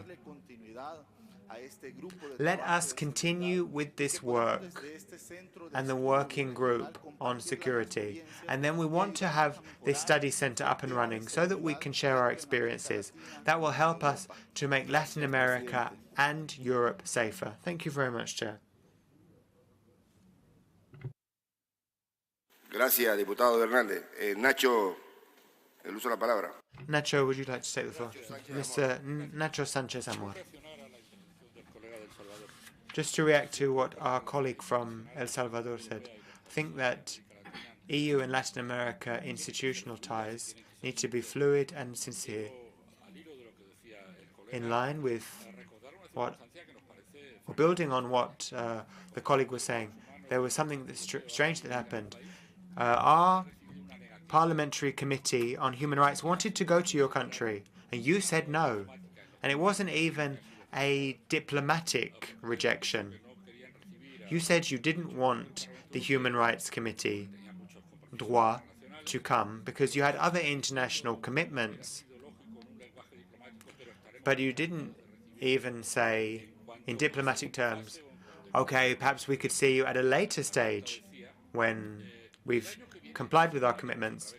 You said, next year we'll see whether it suits us to see whether you come or not. Well, you need to allow the droit committee to do its job and visit your country because of the doubts it has. the doubts you mentioned. So we should be able to visit. We should be invited.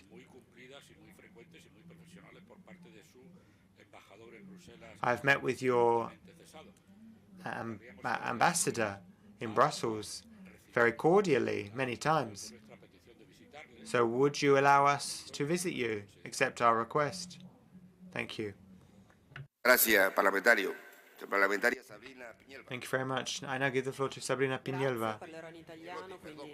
Vi do un momento per mettere le cuffie. Io provengo da un paese, appunto l'Italia, dove la Thank you very lotta alla much. criminalità organizzata, in particolare alla I'm mafia, from a country where the fight against organized crime, including against the mafia, well, it's actually something we've done well. We have extremely comprehensive legislation on organized crime, some of the most comprehensive legislation in the whole world. And yet, the mafia has then spread its wings and is now present on all 5 continents. You've got the Chinese mafia now, the Russian mafia. That's why it's so important that we have transnational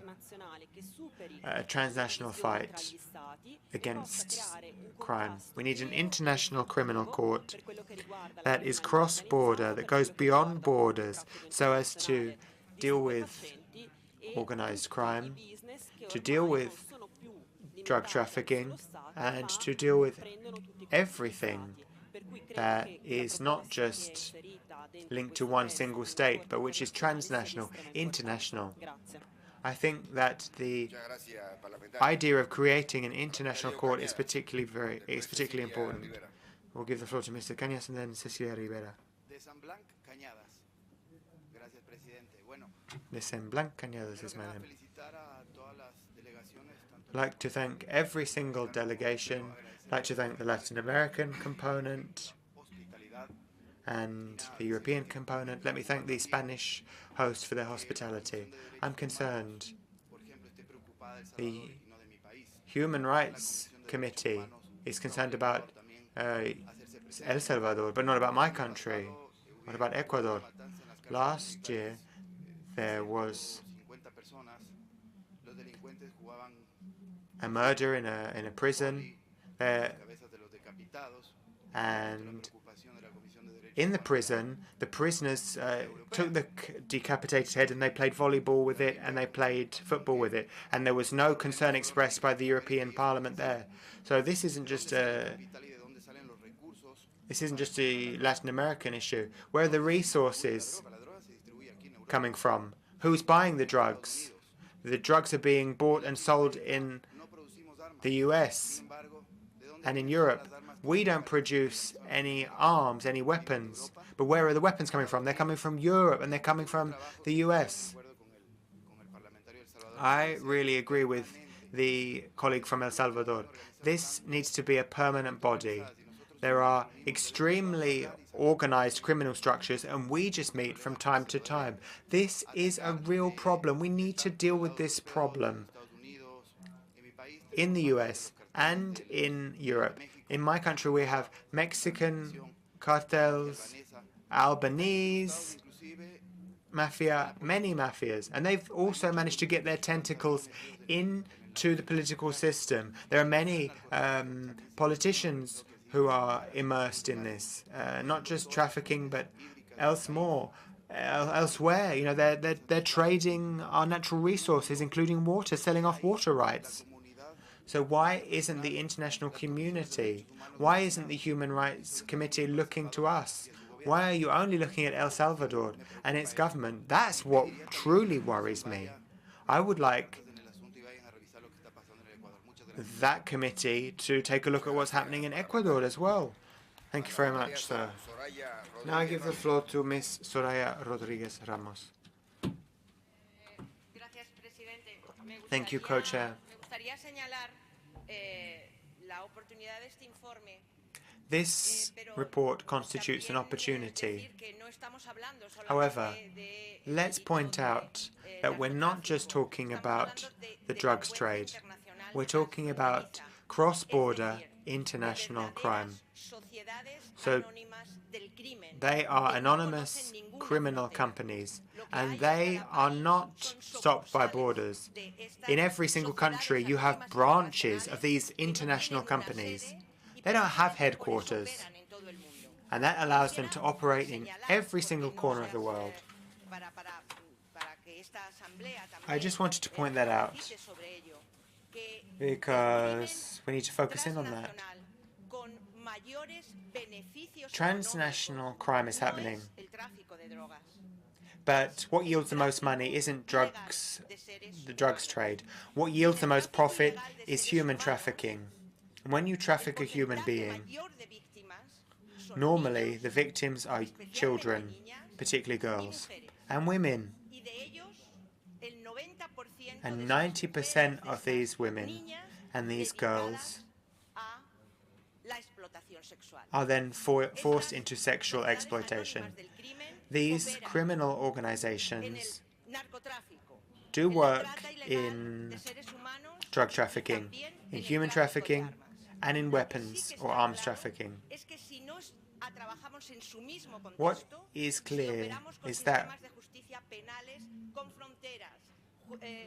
if we don't look at this as a whole, if we just look at this through the prism of the national jurisdiction, then they will always win. So we need to overcome that. We need to look at it in the same way that they look at it. We need to be transnational in our approach, in our tracing of the flows, and in our tracing of the criminals. We need to sniff out the money, the laundering of the money, and the tax havens. The tax havens is where they are to be found. One final thing. The Human Rights Committee in the European Parliament isn't just concerned about one country, it's concerned about human rights as a whole. And let me tell you one thing, we'll only make headway if we're cognizant of the fact that human rights aren't ideological. Human rights are universal. It doesn't matter where the violation happens. Wherever there is a violation, we need to act, speak honestly and sincerely. That's the work that we're trying to do in the Human Rights Committee of the European Parliament. Thank you. Thank you very much, Madam. Cecilia Rivera. When we talk about crime, when we talk about crime rates or murder rates, when we talk about disgusting crimes carried out by criminals, we have to talk about El Salvador. In El Salvador, 20, 30, 40, even 60 of my citizens died every day at the hands of criminal butchers. But there's something terrible that happened in my own neighborhood. A stone's throw from my house. 10 years ago, a bus was set alight with people in it. 17 people died. Young people, children, adults. This was just a whim. This was just at the whim of a criminal butcher. And I spoke to one of the families. There was a survivor. This person wasn't burnt to a crisp because they managed to get out of a window. But 4 people, the father, the mother, the children,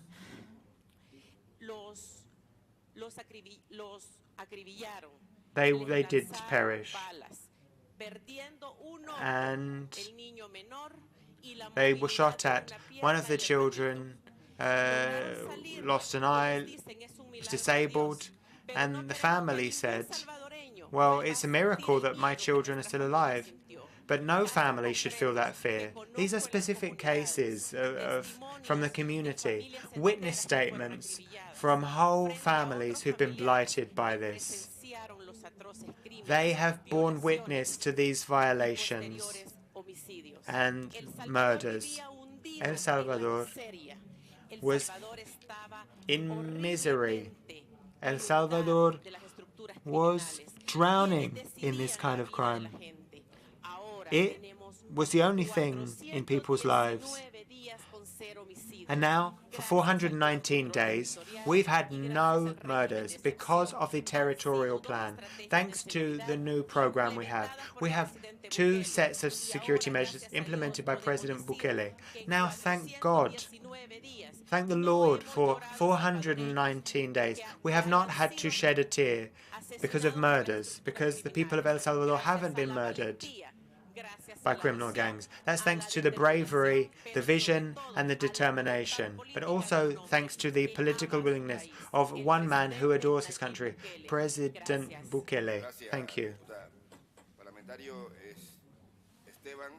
Mr. Esteban García del Blanco. Ivan is my name. Now, I'll just take the floor. I said I wasn't going to be exhaustive. I said I wasn't going to go into that much detail. But I've heard from many. Now I want to tell you, this report isn't just about the drugs trade. International crime is not just about safety and security in Latin America. In this report, we have a multifactorial analysis of the root causes. In this report, we try to be abstract. We try to go above. We try to take a bird's eye view. And I know why we're having this discussion, but what you've been talking about is not the focus of this report. Now, there's an issue that hasn't necessarily come to light during this debate, but there's an issue which is going to become more salient in the future. It's the issue of digital crime. It's going to become more and more relevant. You know,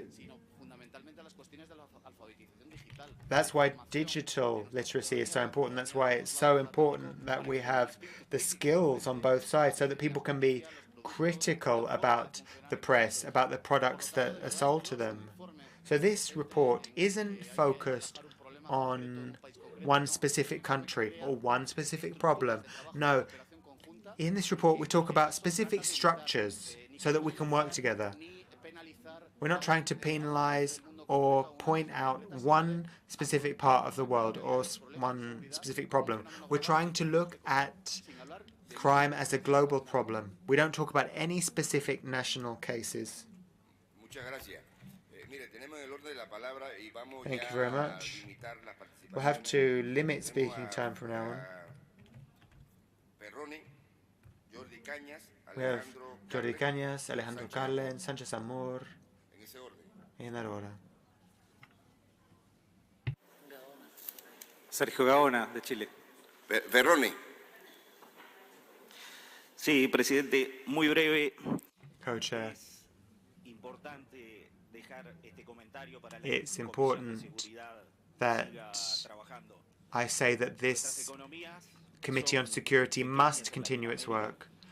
We have small economies in Latin America, smaller than the narco-traffickers. Uruguay has been exploited, and when you receive a batch of cocaine in Europe, know that we are frustrated, but we have problems with the checks and controls. There's a lack of scanners. There's so much ground that we simply cannot cover in the correct fashion because we do not have access to the right technology. So Europe needs to understand you've got to work with us. You've got to help us close the gaps, deal with the shortcomings, so that we can work effectively together as 2 continents. Thank you, Chair. Thank you very much, sir. Jordi Cañas. I didn't want to talk about human rights because it goes without saying that we're all in favor. We all defend human rights.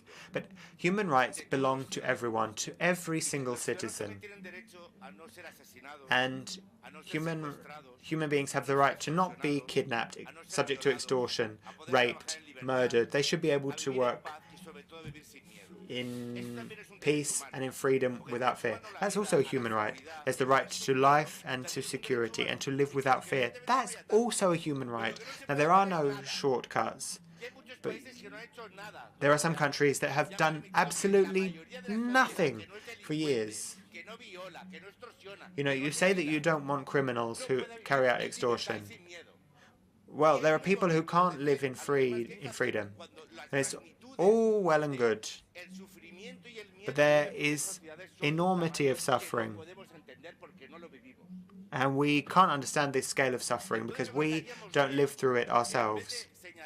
But instead of talking about what's going wrong, we should talk about what's going well and ensure that that happens. There are no shortcuts when it comes to security. There's no democracy without safety and security. There's no democratic state without citizens enjoying freedom and safety. But of course we cannot allow human rights to be violated. At the same time, as lawmakers, we need to ensure that the bulk of the harmless people, unarmed people, we need to ensure that normal people can get up and go to work. We have to ensure that normal people's rights are upheld, because it's not the case in many, many countries. So I want to say, from the European Parliament, we still want to defend human rights. But we want to ensure freedom and security so that people can live without fear and in freedom. Thank you, Jordi. Alejandro Carlen. Sí. Bueno, a mí me toca I just want to tell you a bit about our problems. I want to tell you about en la historia. I want to take you back to the 1500s. I want to tell you about the many wars we faced, the many problems we faced. So now there are some 400 kilometers along the throughout the Latin America, along the borders, along the river basins. So along the rivers, we see major problems. So it's not just the drugs trade, it's also contraband that's being smuggled. So it enters and exits by the waterways. Now, mention has been made of technology. Mention has been made of controlling through legislation. But there is a lack of will at the international level. There's nothing that's being done at the UN level. There's nothing which will allow the member states to truly deal with this problem, which is one that's gone on for years. We in Mercosur don't have free movement of people and goods as you do with the Schengen system. But you know, when you cross the border, you might have your car checked. You might have someone checking your backpack. Well,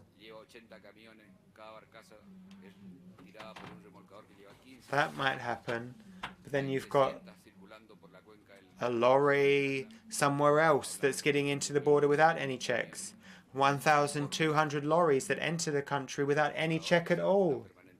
So they're constantly circulating, and they're not subject to any checks, these boats, these lorries. So you've got all these soy shipments, but they've also got contraband on the shipments. So where's the international commitment to not just ensure the safety of people, but what are you doing to ensure that there are international rules that are complied with? Because we're not allowed to do this. Thank you very much. I have to close the speakers list. We will finish with Mr. Sanchez Amor and then several other speakers. They are the last people who will take the floor. Gracias, presidente. Thank you, President. Thank you, Chairman.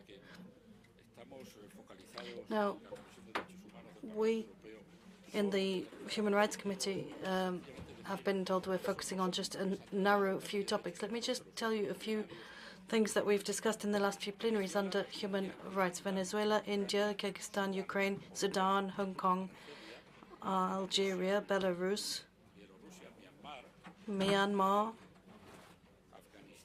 Afghanistan, Russia, Nigeria, Iran, Tunisia, Cambodia, Eswatini, Equatorial Guinea, Russia, Nagorno-Karabakh, Brazil, Morocco, China, Chad, Bahrain.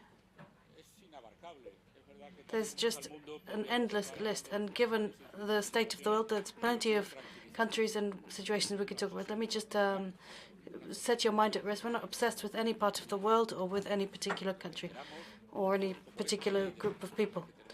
We simply want, under our bilateral agreements between the Parliament and the rest of the world, to make sure that we can help one another, and that we can do this by through open and sincere communication amongst friends. And that's what the European Parliament has always been trying to do. And sometimes we're not as eager to make pleasing statements as other parts of the world might do. Thank you very much. Mr. Gaona next. Thank you. I'd just like to ask the top table to take into account the requests from various people who've spoken about the need to continue the security working group. Crime and insecurity is not receding worldwide. No, it's in fact growing, and so I think we should keep the working group on security alive. It's important for Latin America and Europe. Now let me say a few things about what the previous speaker said. I think it would be interesting to check the situation, the human rights situation in Palestine. That's not being discussed much.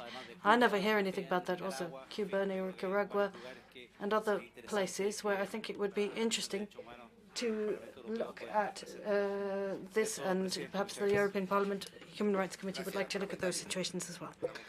Thank you. Mr. Lopez. Muy buen día. Good morning. It's a pleasure to be able to address you and to share this platform with all the distinguished representatives from the different countries. I come from a nation that is hard hit by insecurity and other problems. My country has had figures that were higher than civil war figures that you see in other countries in terms of the deaths. What I say is to say that anyone who has lost peace will value peace highest, and that's certainly what's happened to us. So I can only encourage this group of parliamentarians to listen to the smaller voices, the voices of smaller countries. But we need to be able to find creative solutions to our realities, because I think sometimes we have reductionist solutions that are being suggested when trying to tackle the problems that we face. We want to give you the full reality, the full perspective of what's going on. As the previous speaker said, now this is, I think, you can't put a price on the value of being able to walk safely down the street without fear of attack. In my country, we've had terrible crime figures. We've had drugs trafficking as well, and human trafficking networks. In 2012, I was able to witness a very shocking situation. It really left its mark on me.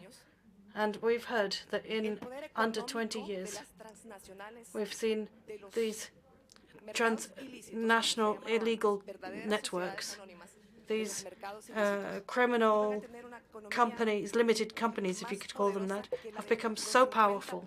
They've become so powerful that they're more powerful than the 50 wealthiest countries and governments, and that's what the reality is. That's why we often lose against these illegal groups and these illegal phenomena, which are placing everyone's lives at risk.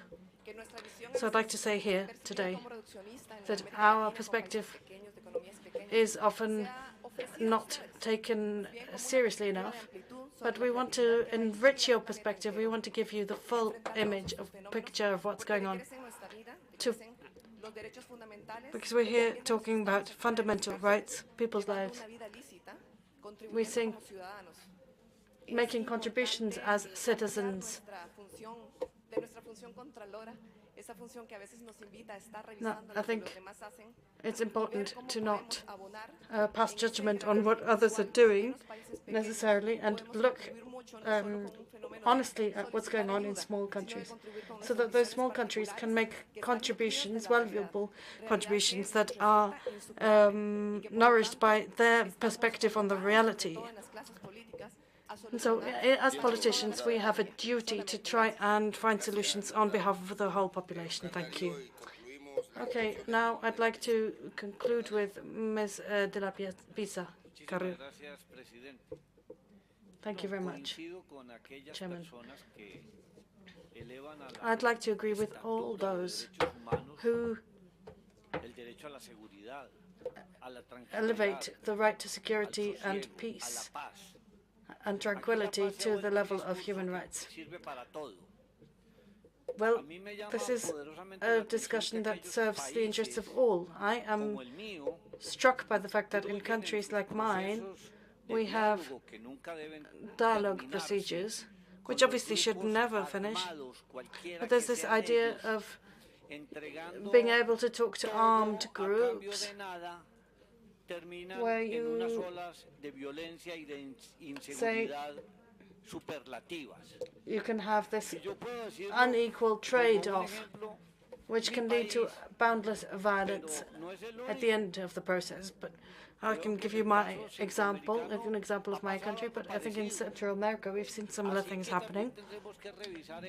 So I think it's something we should be looking at. We should revise that. Is it right for there to be a right to impunity? Should there be a race to the bottom? So impunity at no price whatsoever. And that's all being sanctioned through this general discourse around peace. Well, we have a value that's part of our democratic societies. You can't have economic development without security. You can't have social development without security. You can't have growth, you can't have a quality of life, you can't have welfare, investment, or anything whatsoever. So I would say that a society should place this value high up. It's the highest good. You can't have a society that's living in fear, as that society has a bleak future indeed. So I think this working group should be kept alive, and that the wonderful work it's been doing should be taken into account, and that this issue, which is an issue in its own right and should be diluted by mixing it in with other issues, should be maintained as a topic. Let's find solutions. Some say that just having authority, exercising authority, is violating human rights. Thank you. Thank you. Let's now conclude by hearing from Ms. de la Pisa. Thank you. A microphone for the speaker, please. A microphone for the speaker. Thank you. Las diferencias que puedan existir. Well, I think it's difficult to close this debate without giving some thought to this idea. What's the consequence of violence in the work of mafias and organized crimes? Why are we struggling to deal with this problem? Do people actually make complaints? Yes, they do here. But are they actually investigated? Are they being promoted somewhere? Are they being supported? Perhaps there are conflicts of interest at play between the institutions and these groups. Thank you. Thank you very much. Bueno, fantástico. Hemos acabado los puntos de debate. Thank you very much indeed. This brings us to the close of the debate on the actual reports. Now we move to the voting session. As you are no doubt aware, voting session. Sí. Bueno, ahora tenemos el turno de las votaciones. Las votaciones se celebran We conforme will be holding the vote artículo 15 del reglamento. pursuant to Rule 15 of the Rules of Procedure governing votes and voting procedures. As you will know, each member has a right to vote. It's a personal, non-transferable vote. We vote by show of hands generally. We will be doing this on all the votes. If there's a close vote, then we will use our technical services to try and have an exact vote count. There are possibilities to ask for, if a minimum of 15 members can request a change. As you will know, the rules generally, we need to ensure that all votes are registered for the final vote. Now, so I'd like to ask you to bear with us, to bear with the technical services while they register your votes, the final vote on each report. Let's begin. If we all agree, if everyone agrees, can we begin? Let's begin with the report on hate speech in the European Union and Latin America and the Caribbean. Amendment 4 in favor, against, abstentions, carried. Para 5, Amendment 9 in favor, against, abstentions, carried. Para 6, Amendment 10 in favor, against, abstentions, rejected. Para 9, Amendment 11 in favor, against, abstentions, rejected. Para 12. Para 12 in favor, against, abstentions, carried. Para 17, Amendment 12 in favor, against, abstentions, rejected. Para 18, Amendment 13 in favor, against, abstentions, rejected. Para 23, Amendment 14 in favor, against,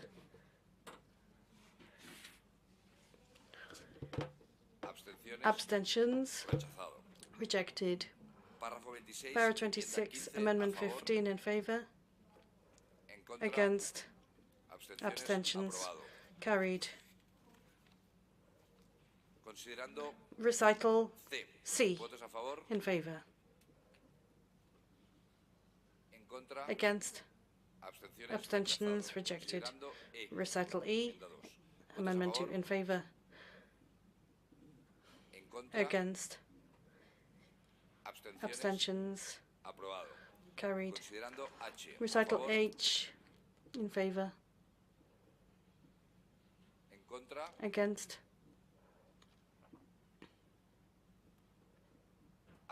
abstentions, rejected. Recital J in favor,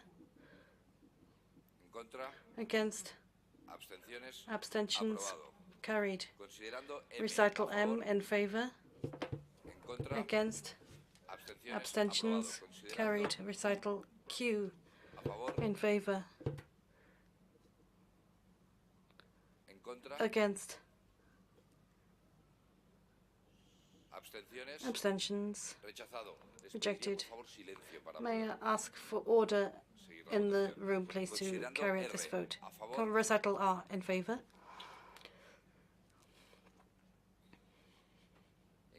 against, abstentions, rejected. The final vote on the report in favor, and we'll count the votes.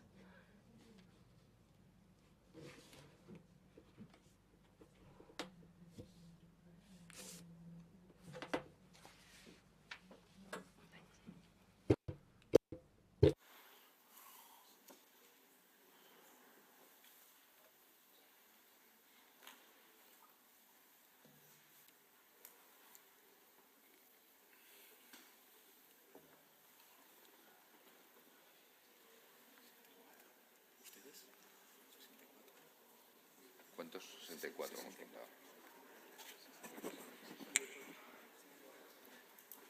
Vale. 64. ¿Votos en contra? Votes against. ¿Abstenciones? Abstentions. Con 64 votos a favor. 64 in favour. 2 abstenciones. 2 abstentions. The report has been adopted. The next vote.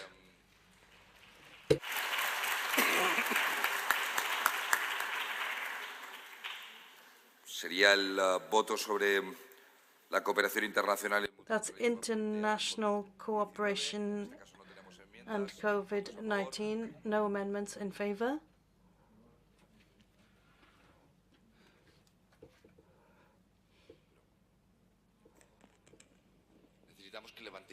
Please raise your hands very clearly. Please show.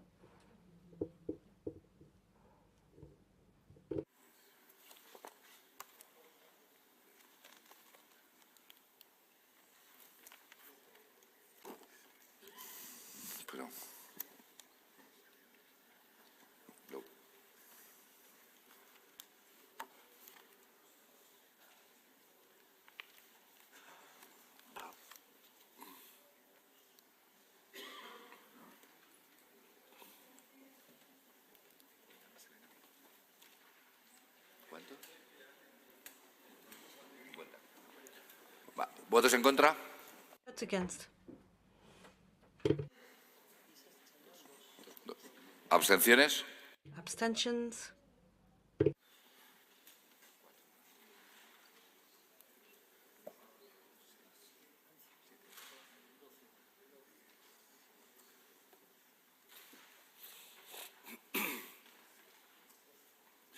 Perfecto, entonces con 50 votos a favor, 50 votes in favour, 2 votes against and 2 abstentions. That vote is adopted.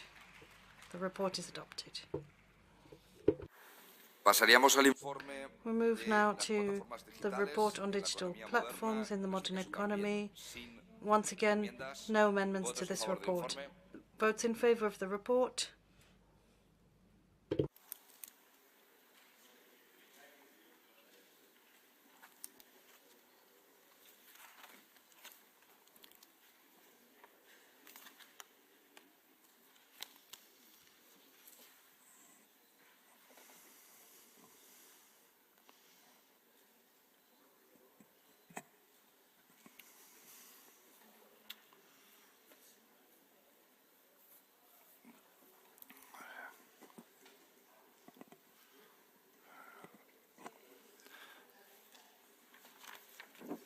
¿Votos en contra?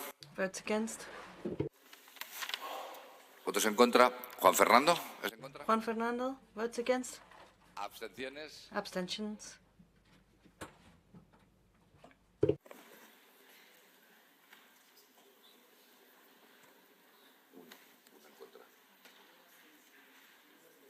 Sería 62 votos a favor. 62 in favour, no votes against, and 1 abstention. Pasaríamos al siguiente informe. Let's move on to the next report now. Se trata en este caso sobre el escrutinio parlamentario de las Parliamentary scrutiny on trade negotiations and the follow-up on free trade agreements. Votes in favour.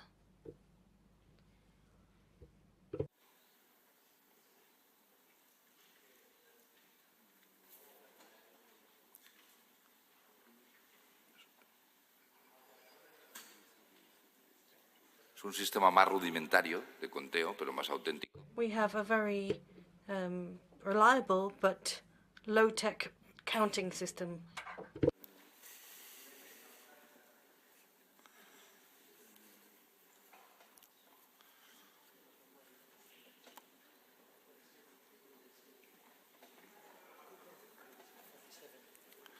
¿Votos en contra? Votes against.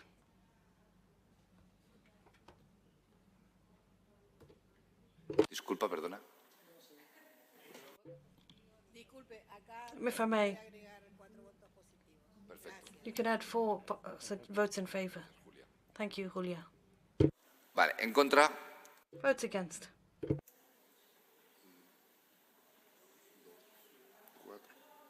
5, Abstenciones. Abstentions.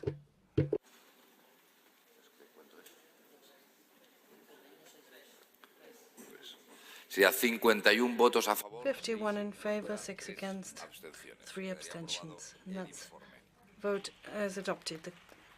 The report is adopted. Sobre los retos para garantizar el derecho humano al Challenges when it comes to guaranteeing the right to water.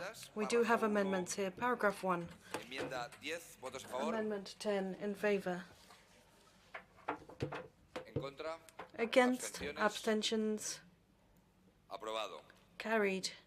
Párrafo 6, enmienda 11, Para votos a 6, favor, Amendment 11 in favor. en contra, Against, abstenciones, abstentions, aprobado. Párrafo 7, carried. enmienda Para 12 a 7, favor, 12 in favor.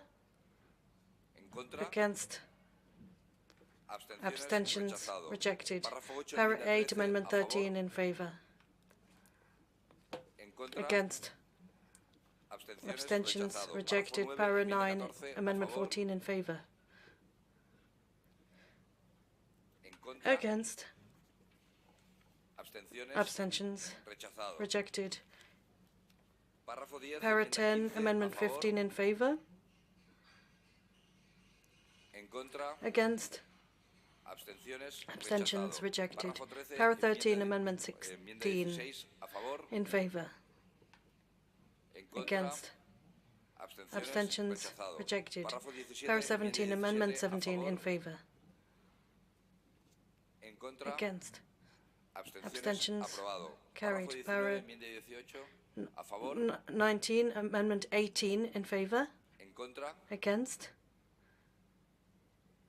abstenciones, abstentions, aprobado. carried. Párrafo 22, Para enmienda 22, 19, a Amendment favor, 19 in favor.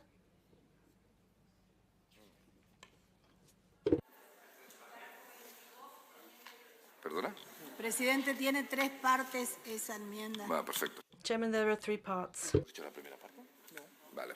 Sí, párrafo 22. Para 22, Amendment 19, 3 parts. Primera parte, First a part, favor, in favor. en contra, Against, abstenciones, abstentions, aprobado. carried. Segunda parte, Second a part, favor, in favor. en contra, Against, abstenciones, abstentions, rechazado. rejected. Tercera parte, Part 3, a favor, in favor. en contra. Against, Aquí vamos a necesitar I'll need to count this. a favor, tercera parte. In favor disculpa, of the third part. sí, estamos repitiendo. Please Tercera show. We're parte, repeating the votos a vote on the favor, third part. Please show if you're in favor.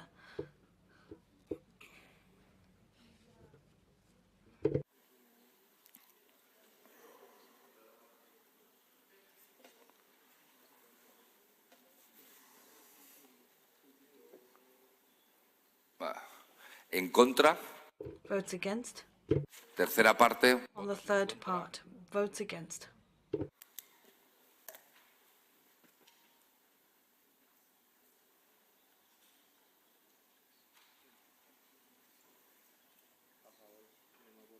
sí. Abstenciones, Abstentions. queda aprobado por un voto, 28-27. It's adopted by a margin of 1 vote. Pasamos entonces al párrafo 24. We move to paragraph 24, Amendment 20. Votos a favor, Votes in favor. en contra, Votes against. abstenciones, Abstentions. rechazado. Rejected. Considerando Recital C. enmienda 1. Amendment votos a 1 in favor, favor. votos en contra, Against. abstenciones, Abstentions. rechazado. Rejected. Considerando Recital I. Recital Enmienda I. 2. Votos a Amendment favor, 2. Votes in favor. votos en contra, Votes against. Abstentions. aprobado. Carried. Considerando Recital K. enmienda 3. Amendment votos 3. a favor, Votes in favor. en contra, Votes against. Abstentions. aprobado. Carried. Considerando Recital L. L. Votos a favor, Votes in favor. en contra, Against. Abstentions. aprobado. Carried. Considerando N. Recital votos a favor, N in favor. en contra, Against.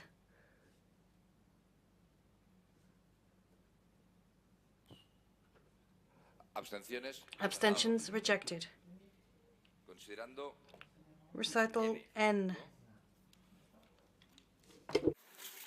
Considerando N. ¿Votos a favor? Recital N in favor. ¿Votos en contra? Against, abstentions Aprobado. carried. Considerando Recital O. O. Enmienda 7. Amendment ¿Votos 7 a in favor? favor. En contra. Against, abstentions Rechazado. rejected. Considerando X. Enmienda Recital 8. X. ¿Votos a Amendment favor? 8 in favor. En contra. Against, Abstenciones. Aprobado. abstentions Considerando carried. A. Recital Enmienda AA. 9. ¿Votos a Amendment favor? 9 in favor.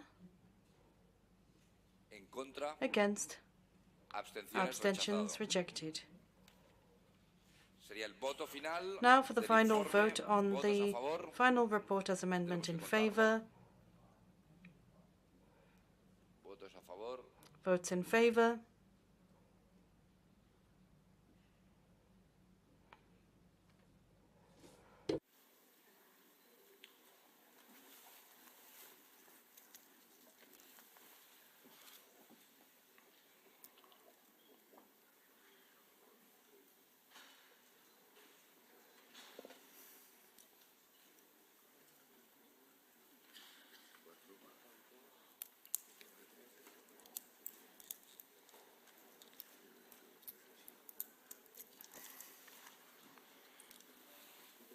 ¿Votos en contra? Votes against.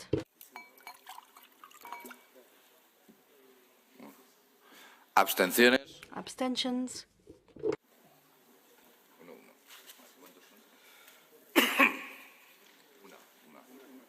O sea, 51 votos a favor. 51 in favor, 1 vote against, 1 abstention.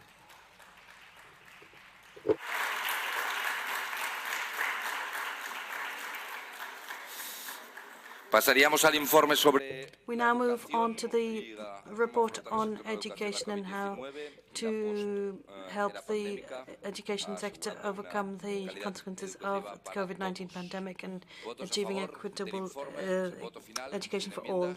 The vote on the report without amendments in favor.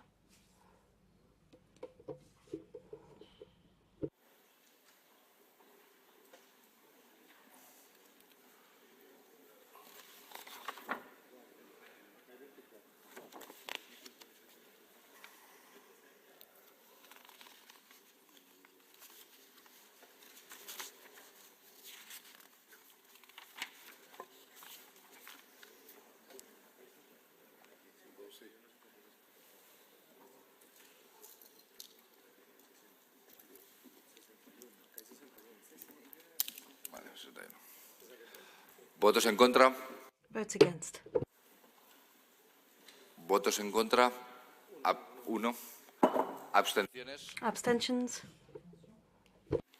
Vale, con 61 votos a favor. 63 votos a favor. 63 votes in favor. Abstención. 1 abstention. ¿Voto en contra? 1 against. ¿Voto en contra? Apologies, 1 vote against. Abstención quedaría No aprobado abstentions. el The informe. vote is adopted. The report is adopted. Pasaríamos al siguiente informe sobre la cooperación The next biregional para el report on fortalecimiento de los bi-regional sistemas de salud, para cooperation el acceso y and distribución de strengthening vacunas y para el efecto healthcare científica systems for para hacer frente a las pandemias. research Voto and final, medical sin research in enmiendas, votos a favor. facing up the pandemic in favor.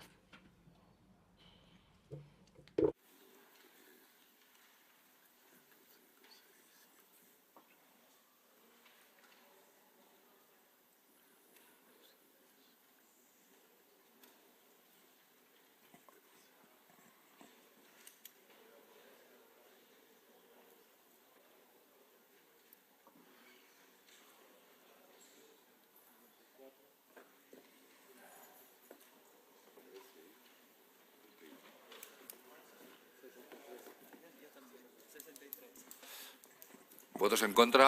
Votes against.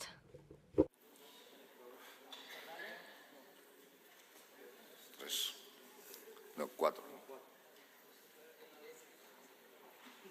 Vale, votos en contra. Votes against. Abstenciones. Abstentions.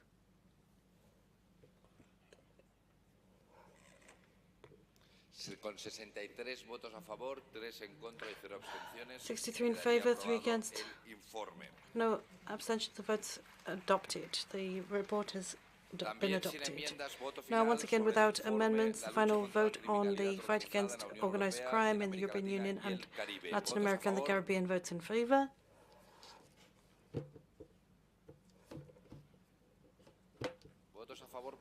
Votes in favor, please show.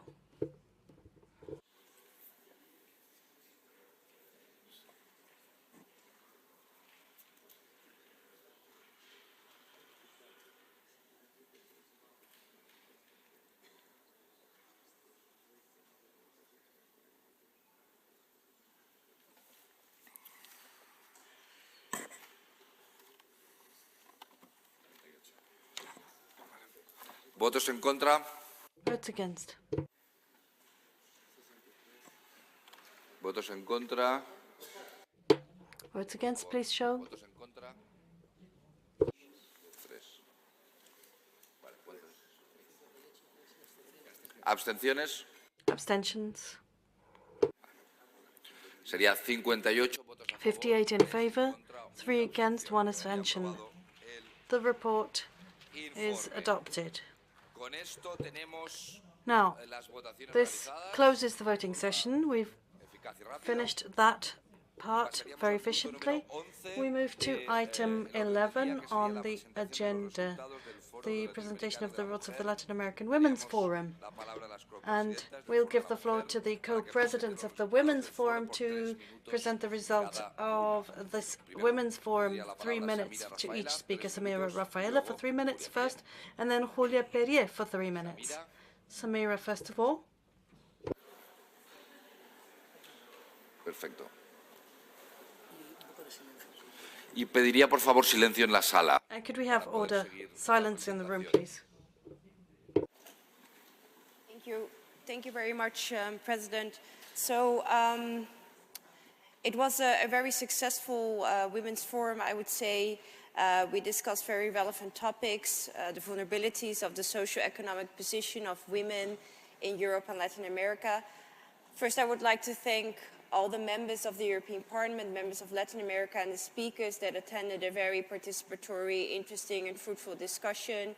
And it is great to see every session is growing and that the room is full and engaged. So in the panel, we counted with the participation of a diverse range of speakers, including the special participation of Ms. Vice President of Uruguay, Beatriz Argimon, Ms. Jorien Wuiten, member of the Dutch Parliament and former Minister of Sint Maarten, and 4 additional specialists on the subject on Europe and Latin America. And during the discussion, the participants expressed a common concern with regards to the socio-economic vulnerabilities of women in Europe and Latin America. In both regions, women still face a significant pay gap and a burden of the non-remunerated work. They suffer from domestic violence, lack of freedom to choose and struggle to access decision-making, positions in multilateral bodies. And there is a special concern that was expressed with regards to the precarious situations of single-parent women with a low income that need to combine work and provide care. More specifically, it was mentioned that in Latin America, 29.7% of the households with a single parent live in poverty. 90% of them are families led by women. And the participants also stressed that the vulnerable situation of women has especially worsened since the COVID-19 pandemic, when women had to take over more responsibilities in the household and they lost many jobs. So unfortunately, we see that the situation has not been fully recovered. In response to these challenges, the speakers and members called for stronger cooperation between both regions to improve the socio-economic situation of women. More specifically, great support was expressed towards exchanging policy ideas, cooperating between Europe and Latin America to give a response to the increasing care service economy and recognize the work of women in the sector. We also expressed the need to ensure equal pay and wage transparency, as well as leverage inequalities through public education, economic empowerment, and ensuring the representation of women in decision-making positions in multilateral bodies and executive boards. In a summary, women still face great socioeconomic vulnerabilities in Europe and Latin America, so that means that we need to urgently address it together and keep working together. And I would also like to thank everyone that contributed to the Women's Forum. I'm also very glad, President, that you were there, Mr. Lopez. And I would also give a special thank you to the co-chair, Julia Perry, with whom it has been a pleasure to chair the forum in the past year. Thank you very much.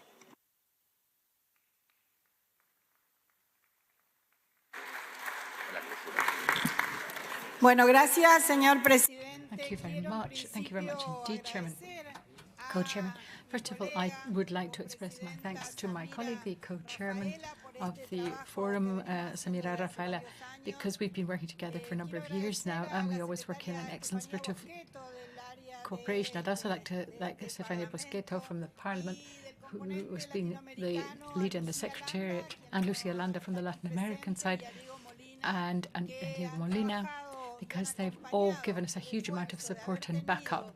And it's been really very helpful in helping us to get experts involved in our debate and to pull together all the different strands of it. It's made our reports much more effective and rich.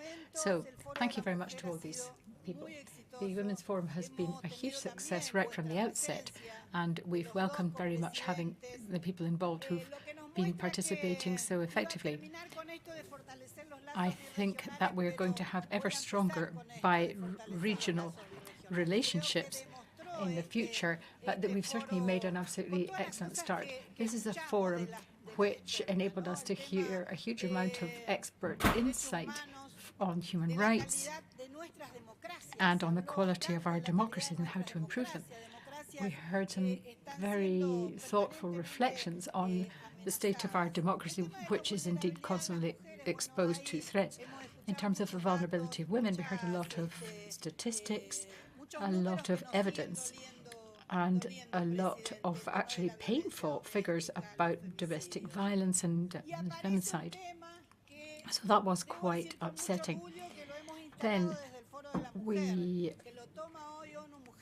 would like to say how important the Women's Forum is in and of itself. But of course, there are a lot of other ancillary strands to our work, unpaid work, the care sector, where females, women carry out 95+% of the work in these particular sectors, particularly throughout the pandemic period. Women had to care for children, for older people, and much more. And this is all unrecognized work. So we focused on that. And we talked about how women and children were most particularly affected, not only through the pandemic, but also by the violence, which is all too common in the domestic setting in these days. Therefore, we talked at great length about that. We also talked about technology and about the digital sectors and digital advances and how we can harness digital technology to help to make progress in the areas in which we're particularly focused. There is no such thing as equality at the moment, and we need to work towards narrowing the gulf. Women, of course, have a long hill to climb. We need to ensure that everybody in Latin America, in Europe, in Central America, indeed in the whole world, actually enjoys equality of rights. The reality now, leaving aside migrants' position, the reality is that women are very much not enjoying equality of rights. And so we really need to address this as a matter of priority. We also looked at climate change and the impact of climate change on women, because it is considerable. But the corollary of that is that, of course, women are very committed to trying to take action to tackle climate change. And so we need to harness that and encourage women to get on board with our initiatives. So we had really excellent work. I think we were all very inspired by what we heard, by the discussions we had. We're ever more inspired to remain involved and to get others involved so that we can actually achieve success in even more of these challenges, fighting on to achieve genuine equality. Thank you. Palabra a Inmaculada Rodríguez Piñeiro, con esto cerraríamos este debate. Inmaculada Rodríguez Piñeiro is the last speaker, and then we will conclude in this debate. You have the floor, madam. Thank you very much indeed, co-chair. Thank you very much for giving me the floor. First and foremost, I'd also like to extend my thanks to you for participating in the Women's Forum yesterday, because it's a really important signal for all of us, and we're worthy that you did. I'd also like to thank all those who've been involved in the organisation of the Women's Forum and the Civil Society Forum. They took place separately, which was really helpful, because that way we were able to attend both, which is something very close to the hearts of many of us. So it was complicated for the Secretariat to organise that, and I appreciate very much that they did. I'd like to thank all the co-chairs, because the work was absolutely excellent. It is excellent, and I have confidence that it will be excellent. We have very high quality reports, very high quality, valuable contributions. All I would like to say is that I'd like to see even more men coming to the Women's Forum. And I was happy yesterday because we saw many more than we had in the past. But we need to see more, because the thing is that the Women's Forum is something for both men and women. And happily, yesterday, both the Euro MPs and the Latin American members assisted in considerable numbers, not least the male members of the delegation. So I very much welcome that, and we need to build on that. What I would say, though, is that 6 experts is too many, because we didn't have long enough to have discussion. We didn't have discussion between ourselves and the experts, but the experts didn't have time to have discussions between themselves, because there were long presentations and there were too many of them, although they were very valuable. So especially in relation to the Civil Society Forum, I think 4 representatives, 4 expert representatives is enough to allow more time for discussion. And the next Women's Forum, too, I'd like to have a male expert, because we've got to have the male insight and the male input too. Thank you. Chairman, thank you very much indeed, Immaculada. I think Monica Silvana would also like to take the floor, and then we'll move on to the next point. Thank you very much. I will be brief. The Women's Forum, I think, was very successful. The debates were very intense, but they were very positive. And as the co-rapporteurs have said, we put forward some proposals which we will develop in the Economic and Social Committee, and we will integrate a proposal on care into the text that we discuss in the near future. The co-chairs of the Assembly said as much in December in Brussels. They talked about the need to look at care. It was covered in the Buenos Aires Declaration, and so we're happy to see that we're gradually going to have more development finance instruments which will enable us to fund such a pact and make more progress and enhance greater shared responsibility throughout the care sector. Thank you. Chairman, thank you very much indeed to all those who contributed to that discussion. We'll now go on to the next point, which is the presentation of the results from the Civil Society Forum. So it's my pleasure to give the floor now to the 2 co-chairs of the Civil Society Forum, Nikos Papandreou first, and then Jasna Provoste. 3 minutes each. Thank you very much indeed, Co-President. Good afternoon. We held an excellent forum, which was co-chaired by Nikos Papandreou and myself.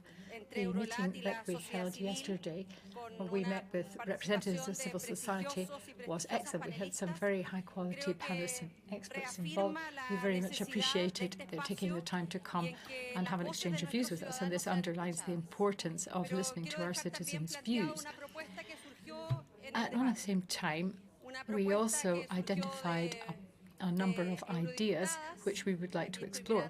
Some members, Immaculada was one of them, who said that perhaps it would be useful to be able to devote more time to these sorts of debates, and also to allocate the time a bit more equitably between the experts and the individuals from civil society and the members of Parliament represented. And therefore, we would very much like to follow up on what the previous speaker said and ask the Secretariat if they could try to take note of that for the next time. So we focused on reducing inequalities, promoting sustainable development, and strengthening democracy. Those were our main topics. We looked at agreements between Europe and Latin America, how they could be made more just, more equitable, and more sustainable. So we need to have a legislative framework, and we also need to have more effective public policy. We need much more than just proposals. I mean, there are some good proposals out there, but the proposals have got to reflect what societies really need. We need to be able to address the shortcomings that there are in society. We need to be able to address the concerns of the citizens and the worries that they have about some of the agreements that are in draft. They will have an impact on individuals, regions and countries. So we need to see that in its full context. We also need to make sure that we have the trust and support of society with these initiatives that we're taking. Sometimes we've seen in our society that people are aware of the consequences of certain agreements that are being proposed. So we need to be quite clear-sighted about this. We need to be aware of the fact that when we're negotiating agreements, we need to do so on the basis of cooperation, and that the trade agreements have got to have buy-in from the societies that will be affected by them, as well as the institutions, and it must always be based on democracy, transparency and participation. We have new models of cooperation developing now. For example, we have the Global Gateway Agenda. This brings in the private sector and seeks to mobilize a number of actors from the private sector extensively. Therefore, if we're going to follow that roadmap, then we need to have support from our societies. This is intended to forge a bridgehead between the EU and Latin America. And this is very good, but we must make sure that nobody is left behind. And at times there are potentially concerns that that could happen.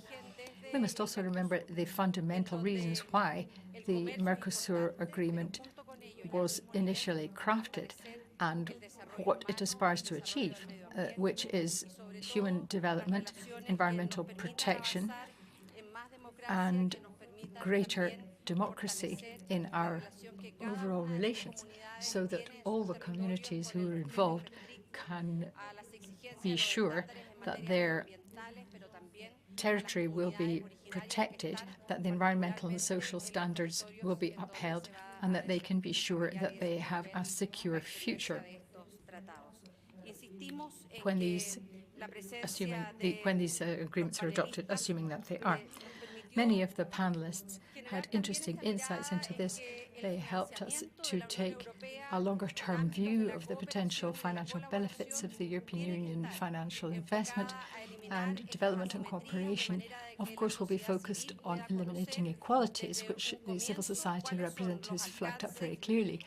We need to be able to have some oversight as to what a commercial agreement would actually mean, and we hope that these trade agreements really will be such as to enable us to allay the fears that exist in our countries.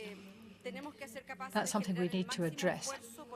So we're going to need to work on communication, and we're going to need to make sure that the investment that is deployed doesn't just perpetuate the current models, which people in society are not necessarily convinced by. Thank you very much indeed for your attention. Muchísimas gracias. Thank you very much indeed. And thank you very much for that very enlightening explanation. Unfortunately, Mr. Papandreou isn't able to be here right just now, but we've been very, very well catered for by you. So thank you very much, Ms. Prost. That was extremely enlightening. And thank you very much to everybody who was involved in all that work, which was excellent.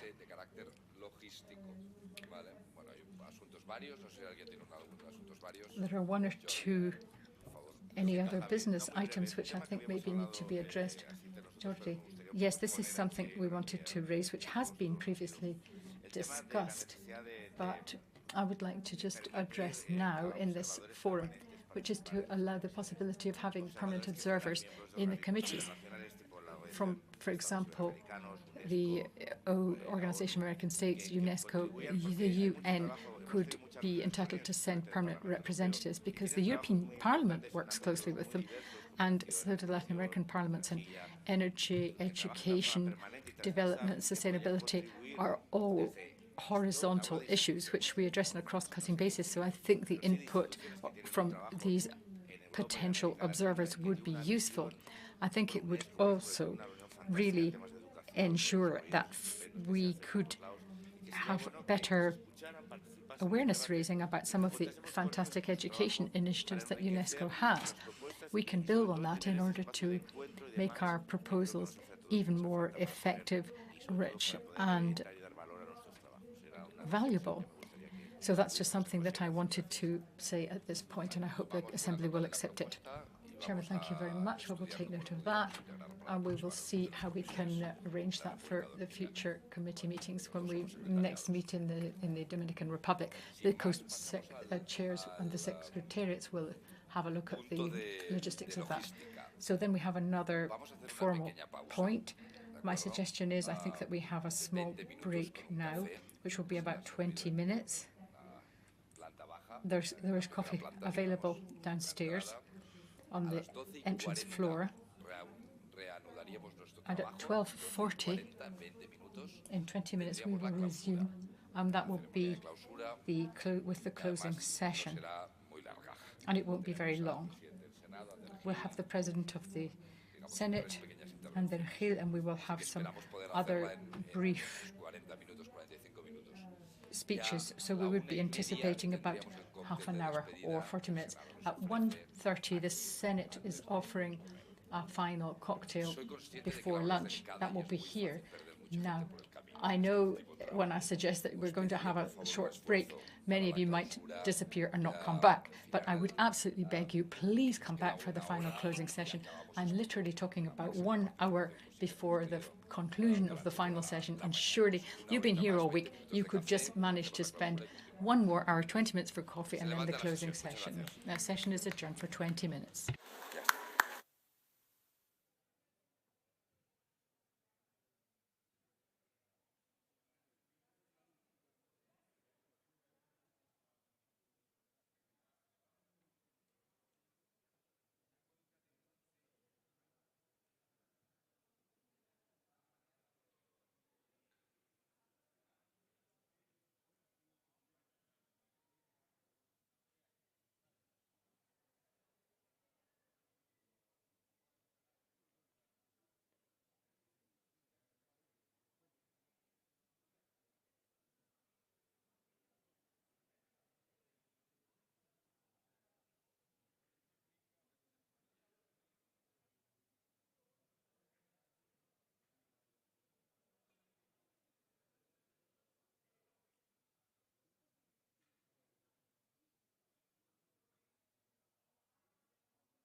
Sí.